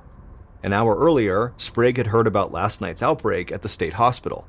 Now he was on the way to the state capitol, where an emergency State Board of Control meeting would soon commence. From the moment the United States had entered the war, Sprague feared a morning like this. He was worried that the outbreak at the hospital was caused by sabotage, that the country's enemies had deliberately tampered with these eggs. He knew that the Oregon State Hospital received food rations from the government. The frozen eggs had been part of a shipment to the hospital 6 months ago. But those eggs had been separated from a much larger batch. It was entirely possible that someone had poisoned that larger supply, which was then sent around to various institutions throughout the country. Sprague worried that if someone had tampered with the egg supply, anywhere that had received eggs from that batch would suffer a similar attack. Sprague shuddered at the thought of a spy for the Axis powers poisoning innocent Americans. The Food and Drug Administration had already ordered all institutions that received these eggs to immediately stop using them. Sprague's driver stopped the car outside the front steps of the Capitol building. Once Sprague got out, he was greeted by an aide who walked with him up the stairs. The aide had just received word from the hospital. As of 10:30 that morning, 47 patients had died, and their bodies were still lining the hospital hallways, and another 350 patients were violently ill. As governor, Sprague needed to make sure that investigators had the resources necessary to investigate the egg tampering and find out who was behind it. He told the aide that he'd be a few minutes late to the meeting, then headed for his office to call the chief of police in Salem, Oregon, where the state hospital was located. Later that afternoon, the superintendent of the hospital, Dr. John Evans, stood in front of a cage of rats in a laboratory. He was holding a plateful of scrambled eggs. Earlier that morning, a coroner had requested permission to perform autopsies on the patients who had died. Dr. Evans allowed him to take 6 of the dead, hoping the autopsy results could tell him what had happened. A few hours after the coroner had taken the bodies, Dr. Evans received a toxicology report that confirmed his worst fear. The patients had been poisoned. However, nobody knew yet what they were poisoned with or how. The coroner was still running tests. But that was why Dr. Evans was now holding a plateful of the contaminated scrambled eggs that had been served the night before. He was running his own experiment. On a neighboring table, there was another cage of rats and another plate of eggs. But these eggs came straight from one of the egg yolk canisters still in the freezer. A lab technician had thawed them out that morning. They reasoned that if only the first cage of rats died, that meant the poison had been added into the eggs at the hospital. But if both cages of rats died, it meant the eggs themselves had been poisoned before they were shipped to the hospital, and tens of thousands of people could be in danger. Dr. Evans placed each plate of eggs into their respective cages and then waited for the rats to eat. A moment later, the rats in the first cage began to shake violently and foam at the mouth. They squealed in pain, and within minutes, all of them were dead. Dr. Evans looked over at the other cage and saw those rats were just fine. The experiment had worked. It confirmed this wasn't a case of mass contamination or widespread enemy conspiracy. The eggs were clearly just fine when they arrived at the hospital before something or someone poisoned them. But it also meant there could be a mass murderer inside the hospital who was the one who added the poison. Enraged and disgusted, Dr. Evans called the police. 3 days later, on November 22nd, head nurse Allie Wassel, who had ordered her patients not to eat the eggs, sat in Dr. Lidbeck's office speaking to a barrel-chested detective. The investigators had been interviewing every patient and member of staff for the past 2 days, trying to determine who poisoned the eggs. Further testing had revealed that the poison was sodium fluoride, better known as cockroach poison. Detectives had even found some in a basement storeroom, but what they didn't know was how it had gotten into the eggs or who had done it. Allie wanted to help, but she told the detective that she hadn't seen anything suspicious. Until that horrible dinner, she'd been on duty, taking care of patients. She watched the detective as he scribbled something down on a notepad, and she started to feel nervous. Allie assured the detective that the other nurses would confirm her story, too. The detective wrote a few more things down and then looked up at Allie and thanked her for her time and told her she was free to go. Allie breathed a sigh of relief and stood up to leave. As she reached the door, the detective told an officer standing outside to bring in the next person to be interviewed, assistant cook Mickey McKillop. Allie passed Mickey as she was walking down the hallway. He was waiting in a chair outside the office, bouncing his leg up and down. Allie couldn't help but think that he looked anxious, or like a man who was hiding something. By late that same evening, Mickey McKillop had been in Dr. Lidbeck's office for hours. The detective had asked him the same few questions over and over, pressing him about the way the kitchens were run. Mickey thought he'd kept his story straight, but he'd told it so many times now that it was hard to be sure, and he knew he was likely starting to confuse the details. All Mickey wanted to do was sleep. He had a migraine that was making it hard to focus, but every time he closed his eyes, the detective would shake him awake. And so Mickey was feeling like he would do just about anything to make this interview end. It was obvious the police were suspicious of him, and Mickey knew they would not give up until he, Mickey, told the police what they needed to know. So Mickey decided it was time to come clean. Mickey sat up in the stiff wooden chair, and while avoiding eye contact with the detective, Mickey would admit that he did know more than he had told them. Mickey said that he could tell them exactly who had poisoned the eggs. In fact, he had watched it happen, and worst of all, he had not done a thing to stop it. An hour later, Mickey and his boss, Mary O'Hare, were being led from the Oregon State Hospital in handcuffs. A police officer read the charges. Mickey was charged with manslaughter, Mary was charged with accessory after the fact. Then the officer loaded them into a police van. Mickey took one last look at the hospital and caught a glimpse of a few patients staring out the windows, terrified looks on their faces. One of the faces he recognized was George Nosen, the psychiatric patient who volunteered in the kitchen. Mickey shook his head. He knew that what he had just told the detectives would change George's life forever. When Mickey the cook finally told the truth to detectives, he began by telling them about the terrible evening the sickness broke out. While the nursing staff was running around treating all these patients who were vomiting up blood, Mickey saw George Nosen cowering in the hallway, and suddenly Mickey had a terrible thought. He grabbed George and asked him to retrace his steps from that afternoon. Mickey and George mimed preparing the eggs, getting the frozen yolks, lighting the stove, getting some water to help warm them. Then Mickey followed George down the kitchen steps in search of the powdered milk that made the eggs creamy. At the bottom of the steps, there were 2 storeroom doors. Instinctively, Mickey leaned toward the storeroom on the left, which held dry goods, but George led him to the storeroom on the right, which held fruits and vegetables. Mickey felt an icy chill run through him. He watched George turn the key and open the right door. George pointed to a large, unmarked tin canister sitting on the ground inside. It was open and filled with white powder.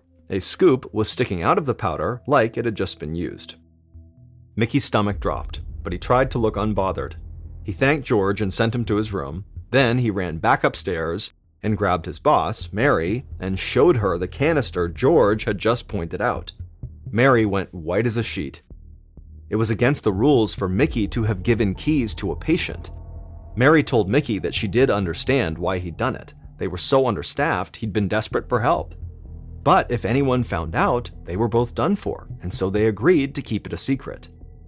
Mary had kept her promise and said nothing, but Mickey eventually broke and told the story to the detective in Dr. Lidbeck's office. Once the detective got Mickey's confession, they knew who had poisoned the eggs at the Oregon State Hospital and how they had done it. That fateful night, George had taken the keys to the storeroom and headed down to the basement. But he went into the wrong storeroom. He went into the right door, and he brought back a heaping scoop of white powder that he believed was powdered milk, but it wasn't. He then poured that white powder into a vat of scrambled eggs, and in doing so, George had accidentally poisoned his fellow patients with sodium fluoride, aka cockroach poison. To this day, nobody knows why the poison was kept in that storeroom with the fruits and vegetables. In adults, a lethal dosage of sodium fluoride is just 5 to 10 grams, which is a bit more than what you'd find in a sugar packet. Well, George had accidentally spiked the eggs with 5 pounds of poison. In the end, the charges against Mickey the cook and his boss Mary were dismissed. The hospital was held liable since the real culprit was gross understaffing. The only person who suffered any real consequences for the mistake was George, who was unable to leave Oregon State Hospital for another 41 years. George was never the same after that night. He couldn't forgive himself for what he'd done, even if it was just a tragic mistake. The patients who remembered the outbreak bullied him relentlessly for decades. And after a while, George started fighting back. He got into physical brawls on multiple occasions. And then, in 1983, he got into a big altercation with an older inmate, and during it, George was severely injured and died as a result. One day in March of 2012, a 5-year-old girl named Maria sat on the floor of her kitchen in a city in northeast Brazil, eating an empada and watching her aunt cook some stew. An empada is very similar to the empanada in that it is a pie filled with meat, but the empada is the Brazilian version of that pie. Maria's family was actually known for their cooking, specifically their empadas. In fact, at this very moment, Maria's mother was out selling their famous empadas on street corners and in bars and local restaurants. Now, the family got by okay this way, but despite their notoriety around these empadas, they really wanted more. They wanted their family name to be respected, to be powerful. And so to try to make that happen, Maria's family basically worked 24/7. Not just on making empadas, but basically in looking for ways to kind of grow and expand the family name. In fact, while Maria was sitting on the kitchen floor, she could hear her father in the other room working. And the reason she knew he was working is because periodically she could hear him yell out with excitement. He was basically sitting there coming up with ideas of how he could make the family name even bigger and better. And when he had a good idea, he would shout out and be like, "Oh, I found it!" And in addition to constantly sort of brainstorming for ideas of how to become rich and powerful, Maria's father also was an author, and he was writing a book that he was convinced was going to be another thing that would kind of ratchet their family up the social hierarchy. But because Maria's mother and father and basically everybody in her family were so completely immersed in work all the time, it meant they didn't really pay much attention to her. And so most of the time, Maria was just kind of on her own, usually playing in the kitchen or playing in the backyard.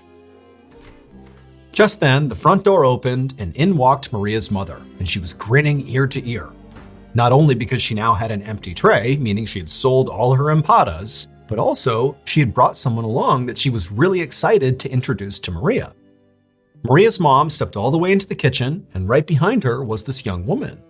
And Maria's mother pointed at this young woman and then gestured for Maria to come over and say hi. And she told Maria that this young woman wants to become her new nanny. And so you guys can play together all the time while me and your father are out doing our work. Maria stood up and gave a shy smile to the young woman, but she wasn't sold that this woman actually would become her nanny. Because in the past, there had been other women who had come by to be her nanny, and they didn't seem to last very long. And so Maria was not getting her hopes up. Still, Maria wanted to be friendly, so she walked over and, as a gesture of goodwill, she handed this woman her half-eaten empada. And the young woman took the empada and laughed and said, "Thank you." After that, Maria's mother told her to head on out back and go play by herself for a bit, while she and this new nanny hammered out the details of her new job. And she told Maria that as soon as they were done, the new nanny would come outside and join her and they could play together. And so Maria, who was always very obedient, did as she was told, and she headed out back and entertained herself. And the whole time, as she's just kicking rocks around and pulling grass up and just kind of doing what kids do, she kept looking back at the house, waiting for the nanny to come outside. But she didn't. And after a whole hour had passed by and still this new nanny had not come outside, Maria felt really bored. And so she went inside to go look for her. A month later, Maria was out in her backyard playing by herself like usual when she heard a commotion happening inside of her house. She looked over at the house and couldn't really tell what was going on, and then she heard the sound of her mother and her father and her aunt raising their voices like they were fighting with somebody, and then all of a sudden, these uniformed police officers came charging out the back door towards Maria. One of the officers came right up to her and asked her what her name was, and Maria was so scared, remember she's 5 years old here, that she didn't even know what to say, so she just stood there staring, being totally terrified. She had no idea what was going on. But, as these police officers would soon tell her, it would turn out her entire life was one big, horrific lie. Maria's father, George Silvera, was not actually her father, nor was Maria's mother, Isabel Silvera, her actual mother, nor was her aunt, Bruna Silva, actually her aunt. In reality, those three people were not related to Maria. They were instead members of a cult called the Cartel Sect. And all these three cult members cared about was impressing the members of the cult. When they thought about, making it big, their so-called family name becoming bigger and more powerful, that was all in relationship to the Cartel Sect.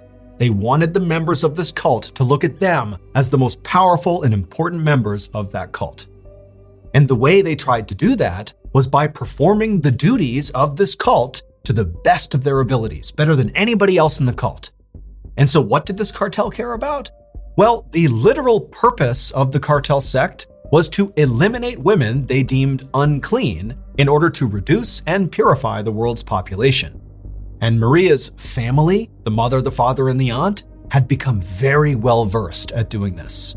All those nannies that came around to see Maria, Well, the reason they kept vanishing is because shortly after the mother, the father, and the aunt introduced them to Maria and said, "Oh, she's going to be your new nanny," they would shoo Maria out into the backyard, and then they would murder the nanny because this person had been deemed unclean. They would cut their throats and stab them to death. But that wasn't all. That wasn't enough cleansing. After they murdered these women, they would then butcher them and stuff the human meat into their famous empadas and sell them to the people in town. They literally were feeding people in this city human meat. But the cult and the cannibalism and the murders were not actually the biggest shock of this story. The biggest shock of the story is actually the real identity of little 5-year-old Maria. She was actually the daughter of the very first victim of the cartel sect. The mother, along with Maria 3.5 years earlier, when Maria was just 1.5 years, they had been lured to this very house where her mother was murdered right in front of Maria. And then after her mother was killed, they cooked her mother and fed pieces of the mother to Maria. And ever since, they had just kept Maria and treated her like she was a member of the family, basically turning her into an unwitting cannibal. The existence of the cult and their hideous murders were ultimately discovered after they used one of the credit cards of their victims sometime in the spring of 2012. That's when all the cops rushed into the backyard and confronted Maria. George, Isabel, and Bruna, Maria's fake family, were convicted of 3 murders, including the murder of Maria's real mother, and they are currently serving what amounts to life sentences in Brazil. Police believe the actual number of women that they murdered is as many as 8. As for Maria, according to recent news articles, she was reunited with distant family. Maria is not her real name. That is a pseudonym to protect her identity.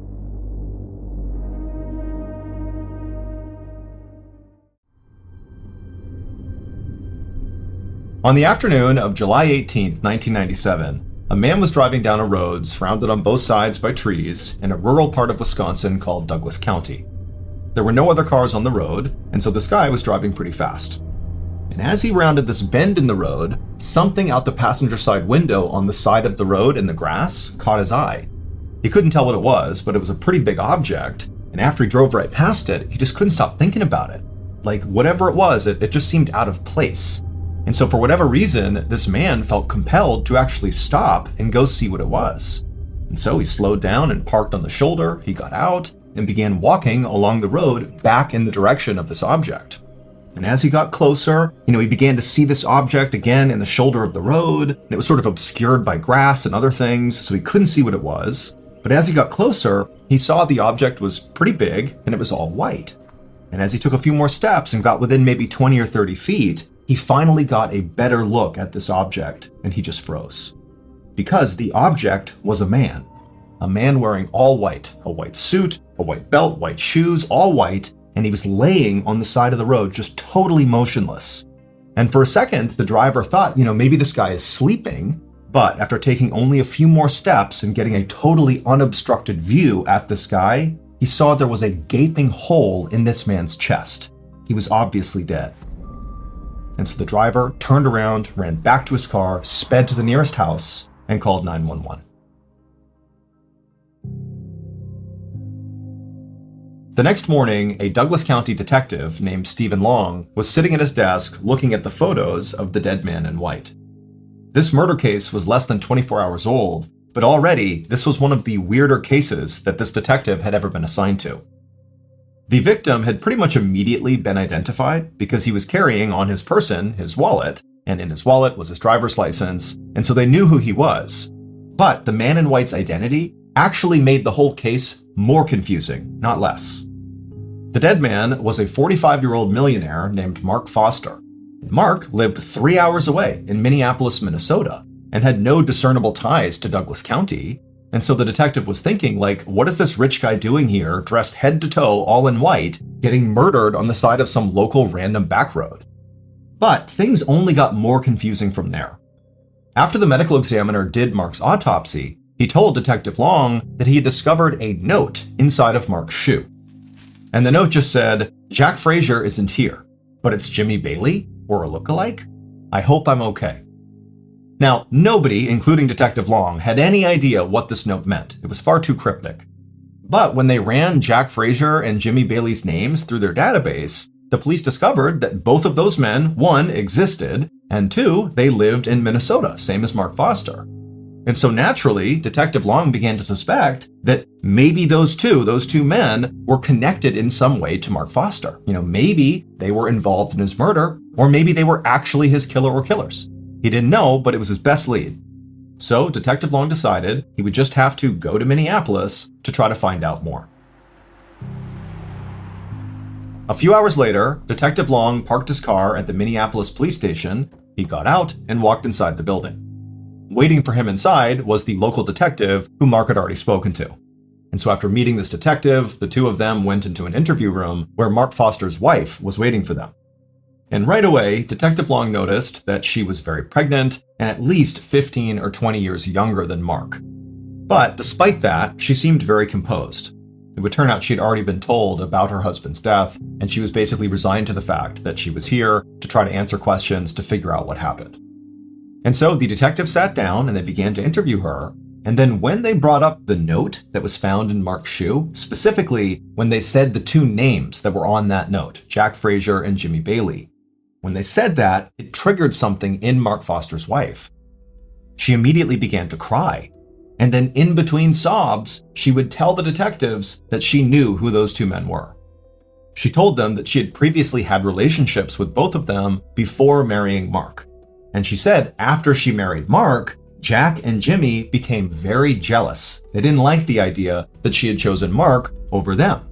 And so she had always felt like those two, Jack and Jimmy, sort of had it out for Mark as a result of this romantic rivalry. After the interview with Mark's wife ended, Detective Long began to think that, despite this case appearing on the surface to be very odd and confusing, that perhaps in reality, it was quite simple. Maybe Jimmy and Jack were so jealous of Mark that they killed Mark. Based on what Mark's wife had just told them in the interview about them being romantic rivals of Mark, and also the fact that that note was in Mark's shoe and named those two men, it certainly seemed very possible. But over the next couple of days that Detective Long began digging into this theory, that theory fell apart. Because it would turn out Jack Frazier and Jimmy Bailey had absolutely airtight alibis. They simply couldn't have been the killers. Now, Detective Long was obviously frustrated. He felt like he really had it here, but he was not deterred. He decided his next move would be to try to better understand his victim. To this point, he had already interviewed a lot of Mark's friends and family, but something he had not done yet was simply go to Mark's house and have a look around. So Detective Long got a search warrant, and on July 29th, roughly a week after Mark was killed, Detective Long, along with another detective, pulled up in front of Mark Foster's large 2-story home in the middle of a quiet suburban neighborhood. Now, from the outside, the home looked totally ordinary relative to its neighbors. But once they got inside the house, it was anything but. The detectives made their way up to the front door and knocked, and a few seconds later, Mark Foster's wife opened up the door and let them inside. And right away, Detective Long is looking around, and he's seeing all over the walls on the first floor of the house are these graphic pictures and paintings of naked people. And then in addition to that, on some of the coffee tables and various surfaces on the first floor, right when you walk in, are all these pornographic magazines and books everywhere. And Mark's wife didn't acknowledge any of it. She acted like it was completely normal to have all this stuff right in the front part of your house. And so the two detectives are looking at each other as, Mark's wife is leading them on this tour through the first floor. And at some point, Detective Long just said, hey, Mrs. Foster, why don't you have a seat on the couch and you just let us take a look around your house on our own? And so she said, okay. She sat down on the couch, and then the two detectives, they left the living room, went back to the front of the house, and made their way upstairs. And once they got upstairs, they found the master suite, and there was all this bondage gear inside. There were leather straps attached to the bedposts, there was whips and handcuffs, there was also additional pornographic material in there. But, considering what the detectives had seen downstairs, this sort of felt on par for this house. And so after searching the other bedrooms and other rooms on the second floor and finding more pornographic material basically everywhere, the detectives found their way back to the hallway in the second floor, and they noticed there was a rope hanging down from the ceiling, and it was attached to the pull door that led to the attic. And so the two detectives, they walked over, they pulled the rope down, It revealed this fold-out set of stairs that came down from the attic, and once those were in place, the two detectives began climbing up. And once they got up there, they discovered that this attic was not a storage space like many attics are in American homes. Instead, this attic was a fully functional room that sort of resembled like a satanic dungeon of sorts. All the walls were totally jet black, and there were all these burned out candles all over the place and tarot cards littering the floor. And on the back of the attic, basically all the way on the other side, there was what appeared to be an altar that sort of overlooked the entire room. And on the altar were more candles, and there was a voodoo doll. I mean, it's totally creepy, and the two detectives are looking at each other like, what's going on here? And so the detectives, they climbed all the way into the attic, and then slowly began walking across towards the altar. And when they got close enough to actually see the altar up close, they just froze. Because sitting on the altar, in addition to the candles and the voodoo doll, were two business cards. Their own business cards. Detective Long and his partner immediately went downstairs and confronted Mark's wife about the attic. Like, what's going on up there? Why are our business cards on your altar? But Mark's wife, the second that attic was mentioned, went silent. She refused to speak about anything to do with the attic. And so after a minute, realizing this conversation was going nowhere, Detective Long and his partner called for backup. And as they waited for backup, the two of them stepped away from Mark's wife and began speculating like, is this a cult? Was Mark a part of a cult that like ran it out of his attic? Like, what's going on here? And are we being targeted by the cult? Is that why our names are on the altar? A few minutes later, backup arrived, and they would do a much more extensive search of the property. But other than finding more pornographic materials and, bondage gear, there really wasn't anything else substantive that connected Mark or his wife to what happened to Mark, or what Mark was even doing in this house. Was he in a cult? They didn't know. And so ultimately, Detective Long and his partner told Mark's wife, who still is being quiet at this point, that she should not leave town because they were going to follow up with her soon. Now, in fairness, Detective Long couldn't tell if Mark's wife was being silent and not talking about what was going on in her house because, she was complicit in some way in what happened to Mark, or if she was maybe being threatened by somebody and she was afraid to talk. They didn't know. But either way, after leaving the property after the search was over, Detective Long and his partner felt like their next move was to try to learn more about cults. They needed a cult expert. And it just so happened there was an occult bookstore very close to Mark's house. And so they decided they would start there.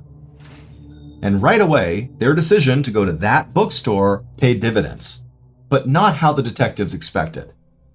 It would turn out the owner of that bookstore was indeed a cult expert. But much more importantly, and relevant to this case, was that the owner happened to personally know Mark Foster. And he told the detectives that Mark came to his bookstore all the time, and also the owner said he knew a bunch of Mark's friends.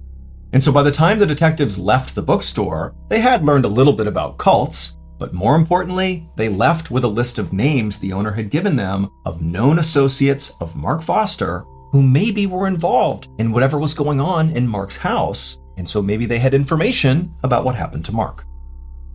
The detectives were able to track down everybody on this list very quickly, and they were all young people in their 20s. And in each of the interviews they conducted, each of these young people were very open about being in what they called a religious group that they said Mark was a part of as well. Now, the detectives theorized that this religious group was very likely a cult, like they believed, but they didn't call it a cult, they called it a group. But the detectives didn't let up. They kept pressing these people until eventually a new name surfaced, Greg Freisner. Now, none of these people said Greg was in charge of the cult. Instead, they just sort of said, well, talk to Greg if you want more information about our group. The detectives naturally began to wonder if this Greg person was the cult leader, or maybe he was Mark's killer, or maybe he was both. But regardless, it seemed pretty apparent that they needed to talk to Greg because he might have more information about what happened to Mark. It took a few days, but the detectives were able to track Greg down, and they brought him in for an interview.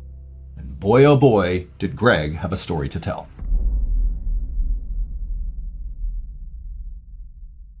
Based on what Greg told the detectives, here is what happened to Mark on the day that he died, on July 18th, 1997.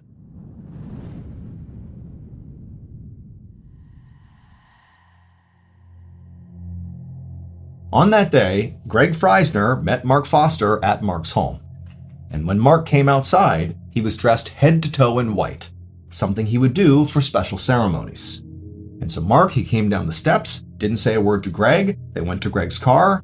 Greg hopped in the driver's seat, and Mark climbed into the back seat. And before long, they took off and began driving northeast.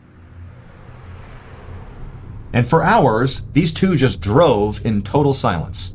Mark just stared out the window, and Greg focused on driving. The only thing that happened during this multi-hour-long drive was at some point Mark pulled out a piece of paper from his coat pocket, and he wrote something on it, and then after staring at it, he kind of smiled and tucked it into his shoe. And then a little bit later, Greg pulled over on the side of the road in Douglas County, Wisconsin, on this random backcountry road. And as soon as they pulled over, again without saying anything, Greg and Mark got out of the car, and they went around to the back of the car where the trunk was. And the two men are kind of stretching, it's been a long drive, taking in the scenery, and then before long, Greg pops open the trunk. And in the trunk is a rifle. Neither man have any strong reaction to this. Greg just reaches down, pulls the rifle out, and Mark, calm as can be, just begins walking over to the side of the road, to the shoulder. And then once he got to the shoulder, Greg came over and stood right in front of him and just looked intently into Mark's eyes, looking for the signal. And at some point, after Mark kind of composed himself, he nodded at Greg.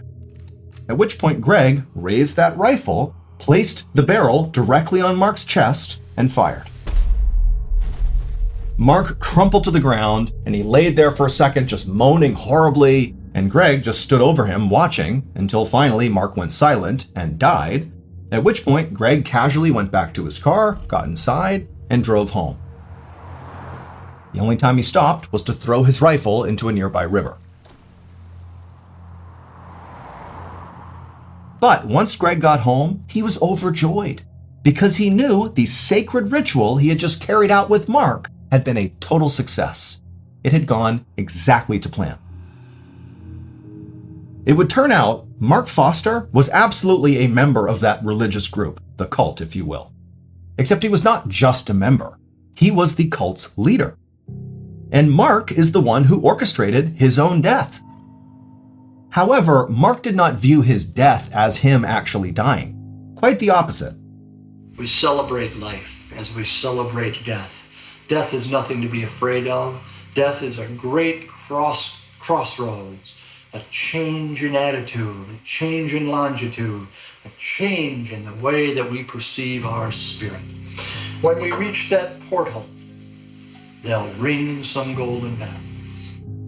He believed that what he and Greg, his most devout follower, were going to do, this sacred ritual, was after Greg fires the shot into his chest and ends this body's life, that his soul, his consciousness, and his power will be transferred into Greg.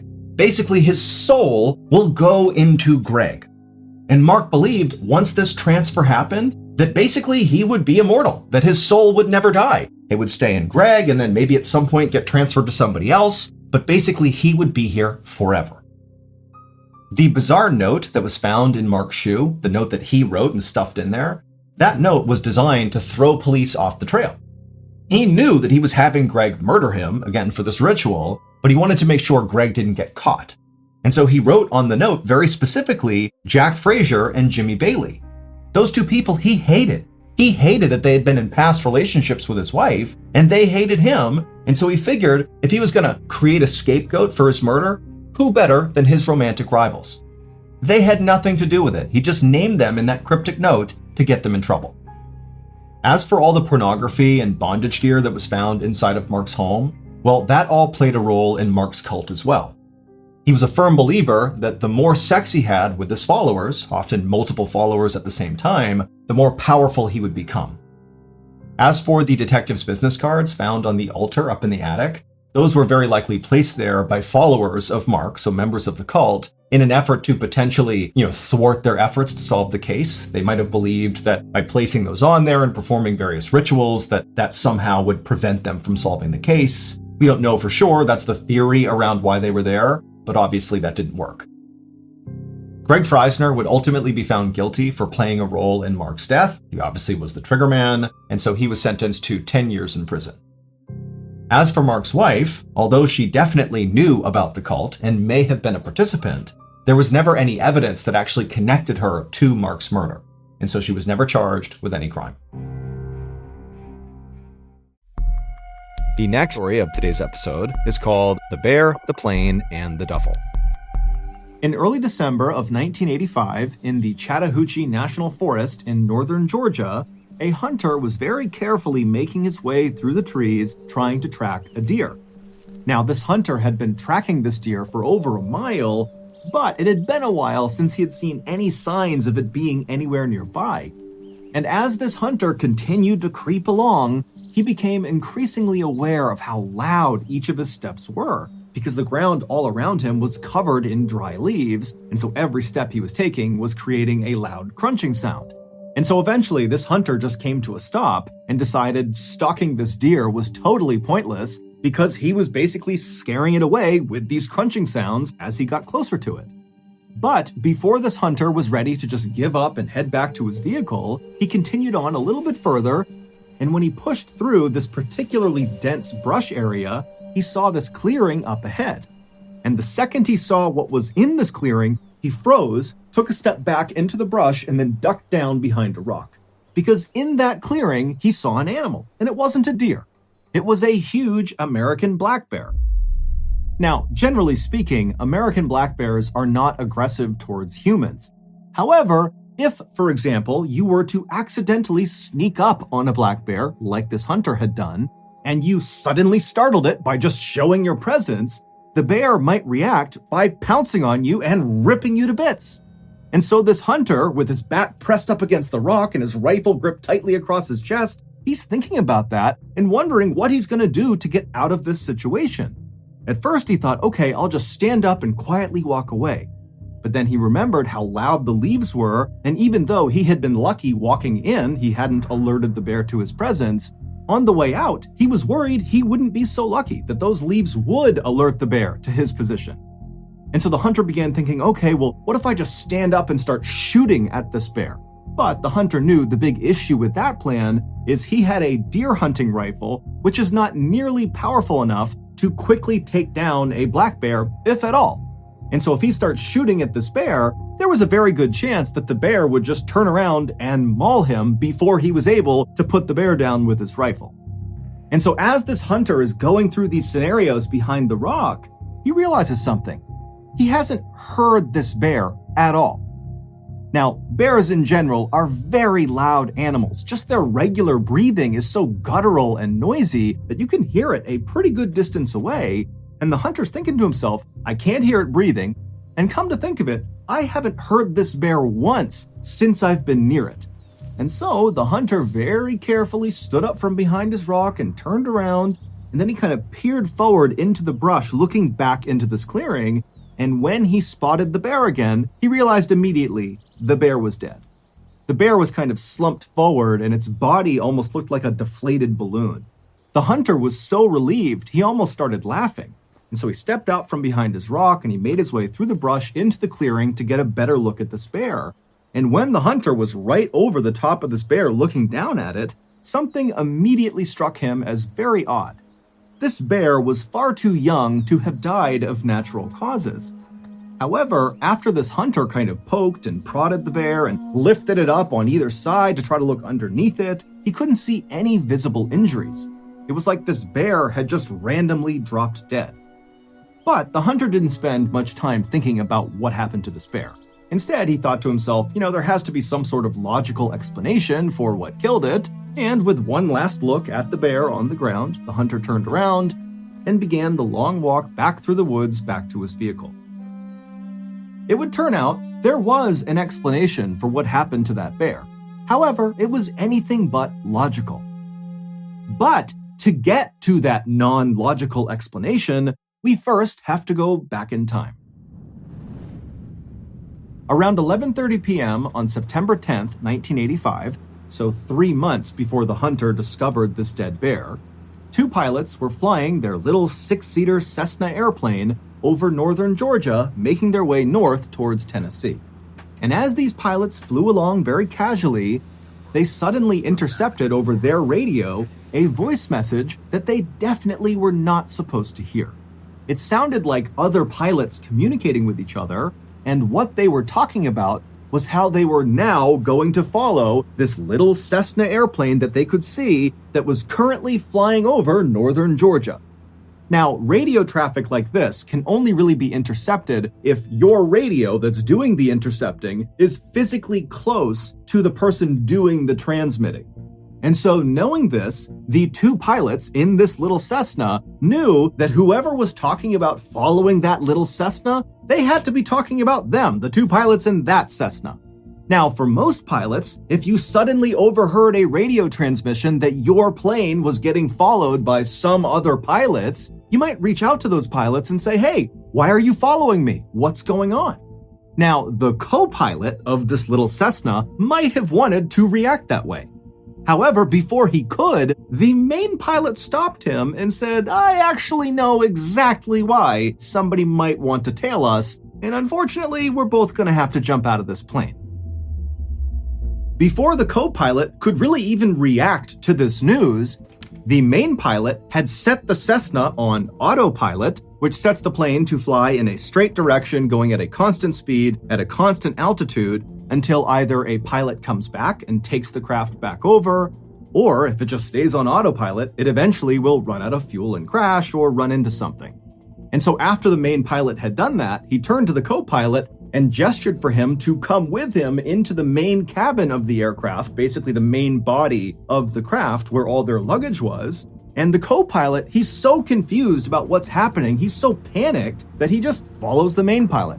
So the two of them, they climb back over the two front seats that go into the main body of the craft, and the main pilot begins strapping parachutes onto some of their luggage. And as he's doing this, he tells the co-pilot to open up the side door of the plane. And so again, the co-pilot is just so caught off guard, he has no idea how to handle this, and so he reaches over and he slides open this door of this moving plane.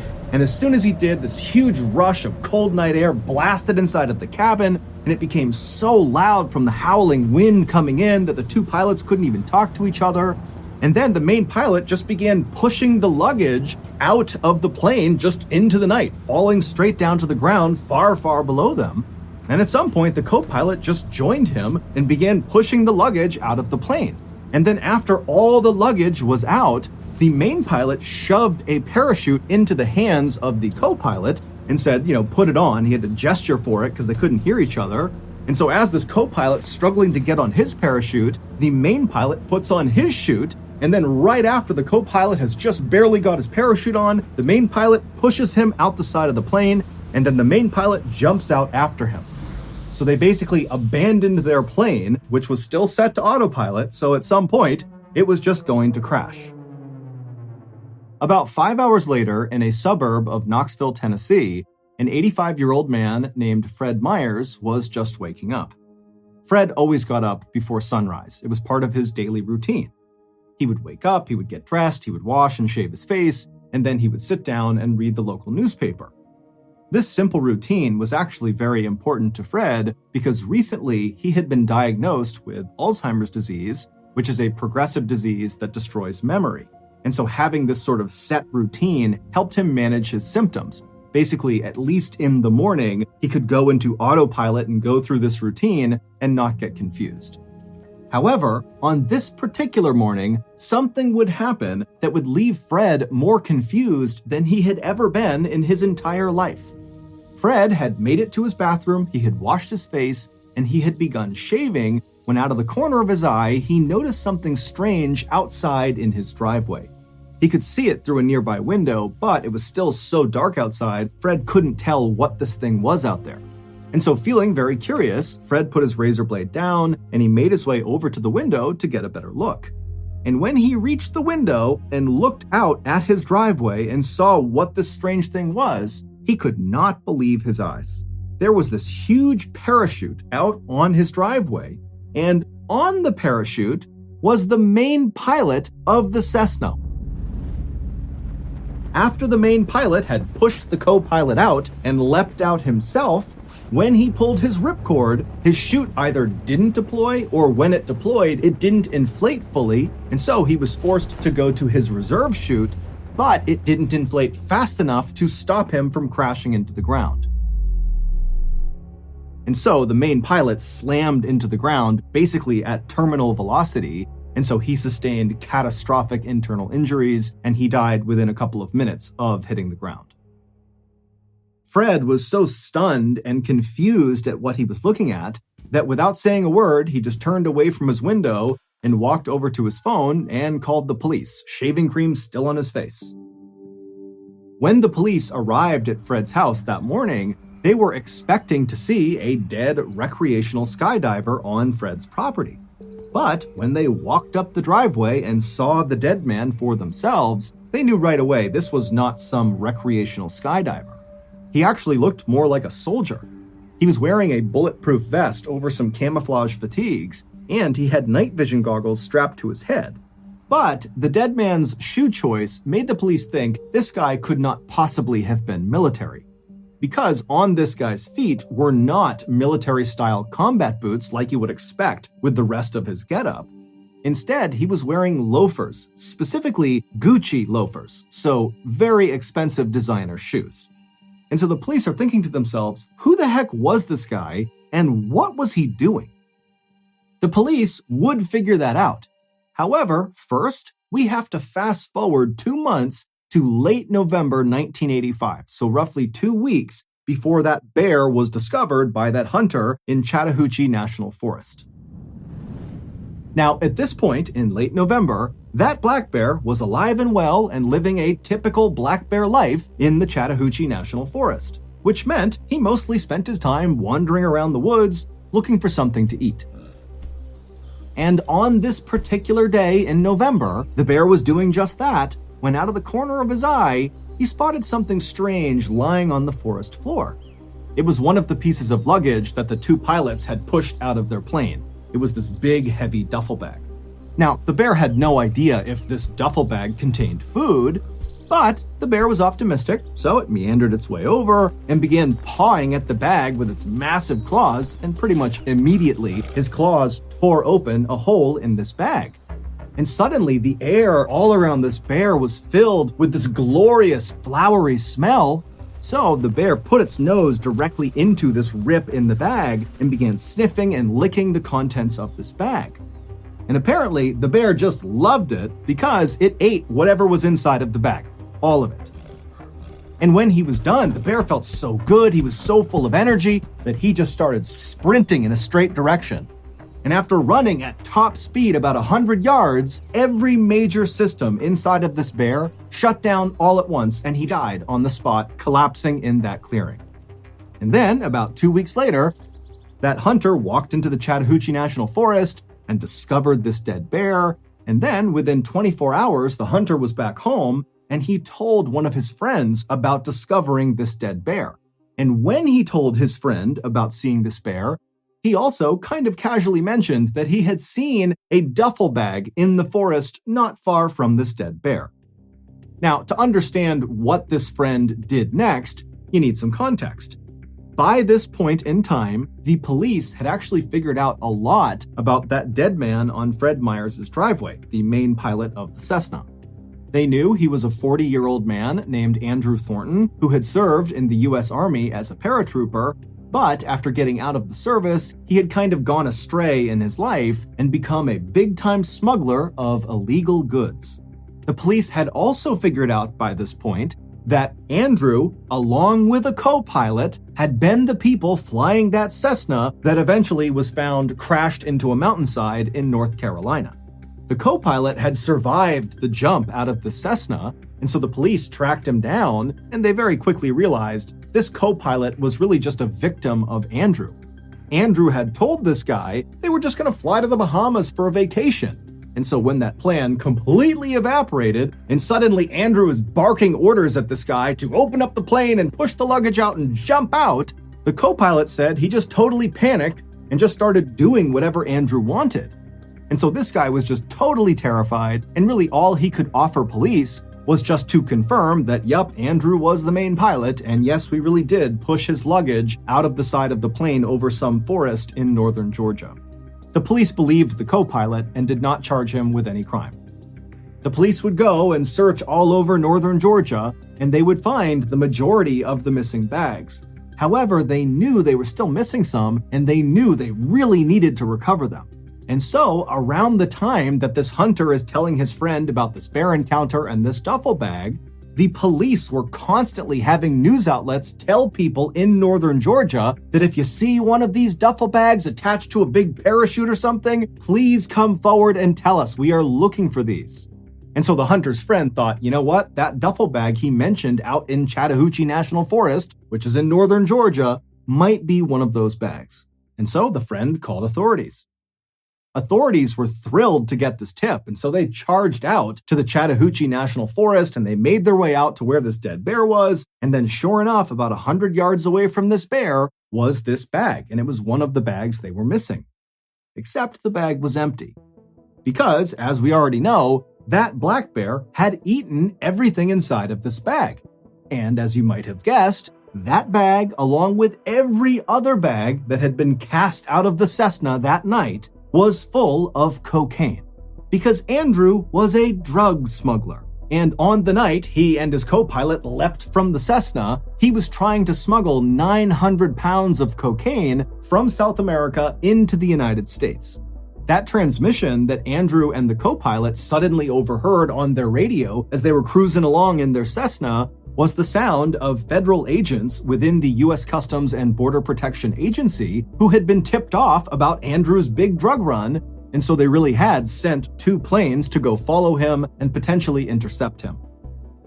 And so the authorities standing in the Chattahoochee National Forest looking down at this empty duffel bag had no idea where the cocaine went that was supposed to be inside of it. But on a hunch, they decided to bring the body of the dead black bear back with them and perform an autopsy on it. And sure enough, during this autopsy, the medical examiner would open up the bear's stomach, and the examiner would say the stomach was, quote, packed to the brim with cocaine, thus ending the mystery of how this bear died. It died from a massive, massive cocaine overdose. But the bear's story did not end there. Normally, after an animal is autopsied, they are cremated. But for some reason, this medical examiner decided not to do that, and instead, he had the bear taxidermied, and then he gifted this taxidermied bear to the Chattahoochee River National Recreation Area. And then from there, the bear changed hands many times. Over the next 2 decades, no one knows exactly who had the bear and for what reason, but there were reports that at least at one point it was stolen from a storage facility, and then it was sold at a pawn shop, and then at some point the bear was in the possession of famous country singer Waylon Jennings, and then finally the bear found its forever home. Today, the bear is on display at the Kentucky Fun Mall in Lexington, Kentucky, and around its neck is a placard that reads, Cocaine Bear. In early July 2007, so almost a month after Bob's murder, Stepp and McCarrick made the 3.5-hour drive from St. Charles to Kansas City. Once they were there, they teamed up with some local police and then paid a visit to James at his house. James had known about Bob's murder soon after it happened, so he wasn't surprised the police wanted to talk to him. And James did not try to hide anything. He said that he and Bob had met online and had been having an affair for about 8 months. James even showed the police a bunch of love letters and gifts that Bob had given him. Initially, Stepp and McCarrick didn't find anything strange about this. But the more James talked, and the more personal items that he showed them, it started to look like he never threw away anything connected to Bob. And the investigators thought this went past the point of romance and into a possible obsession. Finally, McCarrick asked James if anything in their relationship had changed before Bob was killed. And James said yes, there had been a huge change, because Bob's wife, Diane, had recently discovered an email exchange between him and Bob, and so she'd learned about the affair. After that, Bob told James he would have to cool things off for a bit with them and focus instead on his marriage to Diane. As Detective Stepp and Captain McCarrick made the drive back to St. Charles, they began to realize that they now had a full-on love triangle to consider. There was a chance that James had gotten angry when Bob started to back away from their relationship, and maybe he lashed out and killed Bob. But Diane, who already had a clear financial motive, might have also gone into a rage and murdered Bob because he was cheating on her. Both of those theories made sense, but without any real evidence, Stepp and McCarrick felt like they were just stumbling around in the dark. By the late summer of 2007, Stepp and McCarrick were growing increasingly frustrated with the case. The investigation just kept going the same way it had from the beginning. They had several strong suspects and no concrete evidence. They continued to try to find the Ford Focus, along with some clue that might link Diane, James, or anyone else to the crime scene. But nothing turned up on either front. And as the months passed by, new leads stopped coming in. Other investigations demanded the cops' focus, and so Bob's case started to go cold. Fast forward to April of 2008, 10 months after Bob's murder. Detective Stepp was at his desk when a phone call got transferred to him. He picked up, and he heard the voice of a county forensics officer on the other end, and she sounded excited. As Stepp listened to her, a stunned look came across his face, because things like this just didn't usually happen in investigations. The forensics officer explained that the long shot the team had taken by cutting away Bob's back pocket from his pants had paid off, because now, almost a year later, the process known as touch DNA sampling had taken a massive leap forward. Essentially, in the past, usable DNA samples could only be obtained from bodily fluids. But now, new touch testing methods allowed the lab to obtain DNA samples from skin cells.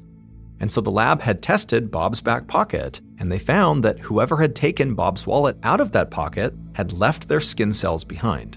So they now had a sample of that person's DNA. Detective Stepp hung up the phone, still in shock. This case that he'd basically given up on suddenly felt like it was about to be solved, and all because a forensics officer had seen what the future might bring and had saved a pants pocket. Stepp went to McCarrick's office and told the captain about this huge development. And right away, McCarrick got to work reassembling the investigative team. But even with this new DNA sample, it would still take the investigators some time to put everything together. But eventually, they would sit down face to face with the person who had left their skin cells behind at the crime scene. And at that point, Detective Stepp and Captain McCarrick knew who killed Bob Eidman. At 11 a.m. that day, the killer and their accomplice sat in a parked Ford Focus in the lot of the strip mall, just past Bob's office. They each held a gun, and they each had a bandana tied around their neck. At some point, the killer raised their bandana up over their nose to cover their face, and at that point, the accomplice did the same. Then the killer looked over at the accomplice, nodded, and then they both got out of the car and ran up the steps to the second floor of the strip mall. They quickly made it to Bob's office, opened up the door, stepped inside, and shut the door behind them. Bob, who was doing some work at his desk, looked up, but before he could say or do anything, the killer and the accomplice raised their guns, and the killer fired. The bullet grazed Bob on the chin, and he immediately began to scream and put his hand up to the wound, but the killer just moved closer to the desk and fired again. And this shot hit Bob on the neck. Blood poured from his wound as he fell out of his chair and hit the floor. The killer immediately ran around the desk and aimed right at Bob's face and fired the gun again, this time shooting Bob through the eye. Bob would die laying right there on the floor of his office. Once Bob was dead, the killer crouched down and took Bob's wallet out of his back pocket. Then the killer and the accomplice searched the office, looking for cash they knew Bob kept on hand. But they couldn't find anything, and then they heard shouting coming from right below them. And so in a panic, the killer just grabbed Bob's wallet, put it in his pocket, and then screamed at the accomplice that they needed to run. So the two of them fled the office, slamming the door behind them. They went down the steps, got back in the Ford Focus, and the killer hit the gas and they sped off down the street. And when they'd gotten miles away from the strip mall, the killer took Bob's wallet out of their pocket and looked inside of it. The killer took out the cash they saw and handed half of it to their accomplice.